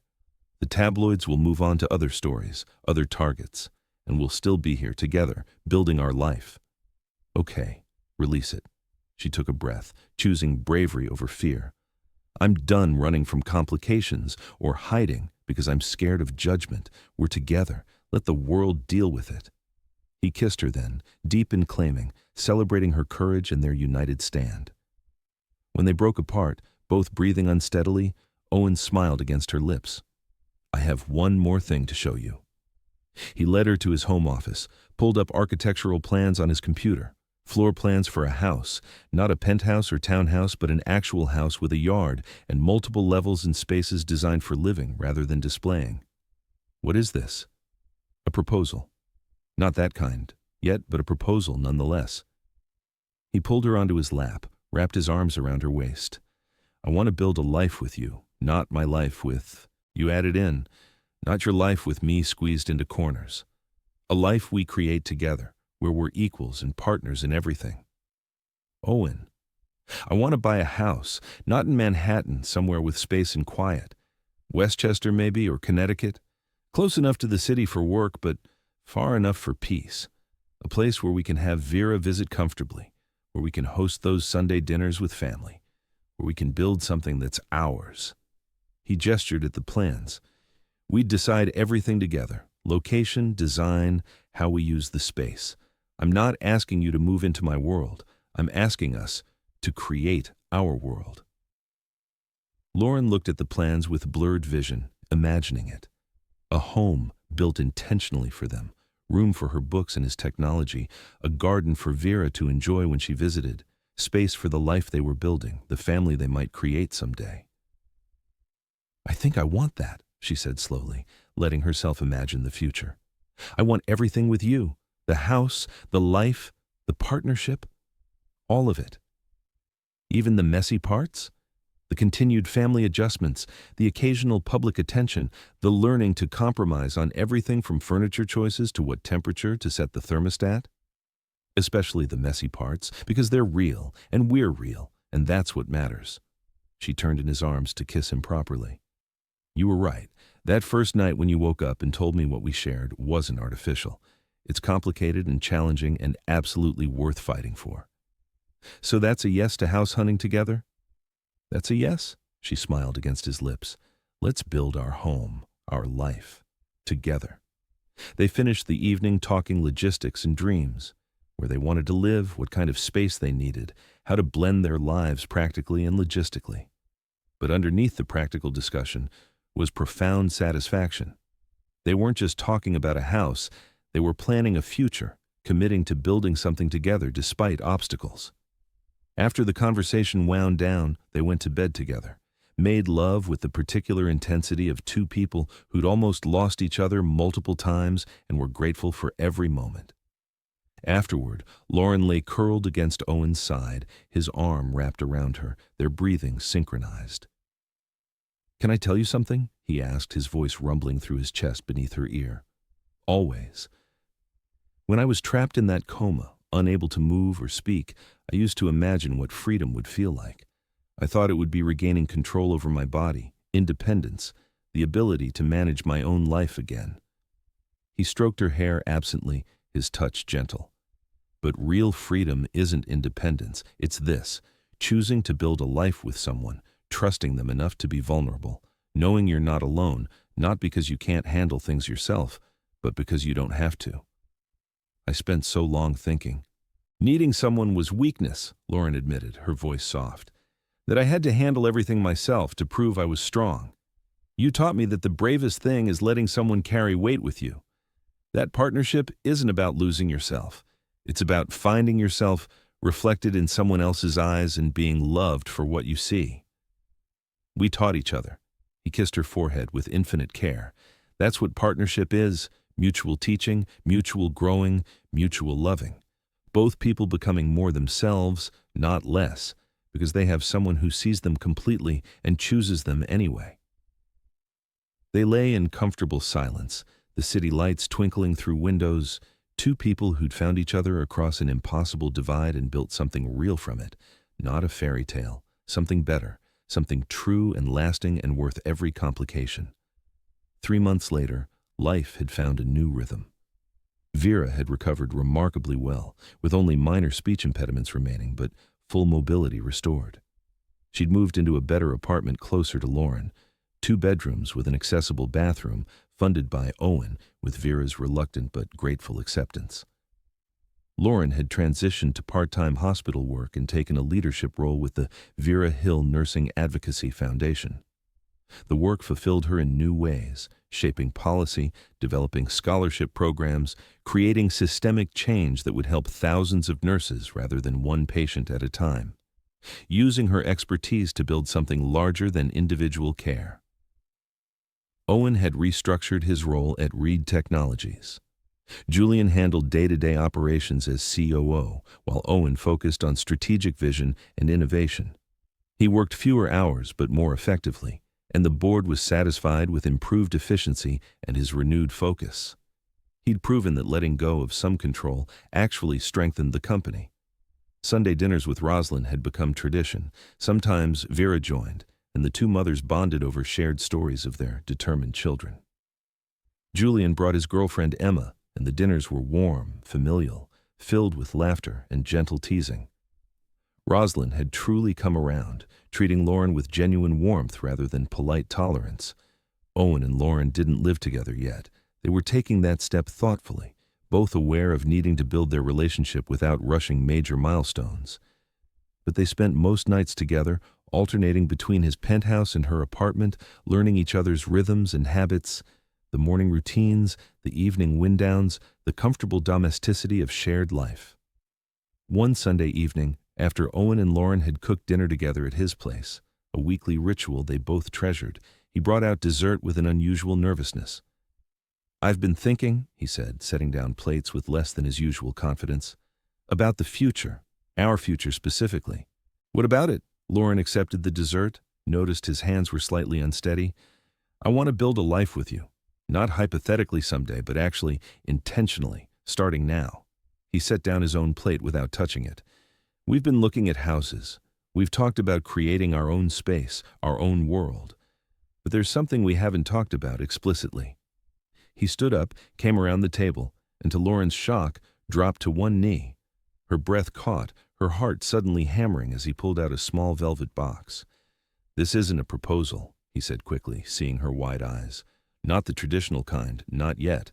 This is a promise, a commitment, a statement of intention." He opened the box to reveal a beautiful ring, elegant but not ostentatious, clearly chosen with care. "This is a promise ring, a symbol that I'm committed to you, to us, to building the life we've been planning, that I'm not going anywhere, that you can trust me to stay, that this is real and lasting." Lauren's vision blurred with tears as he continued, his voice thick with emotion.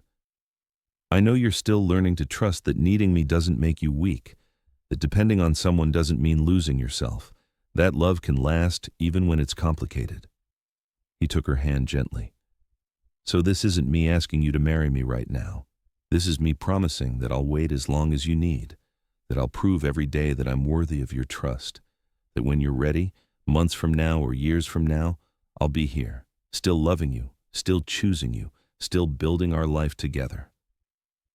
"Owen," she could barely speak through the tears. "There's no pressure, no timeline, no expectation that you'll be ready before you're ready.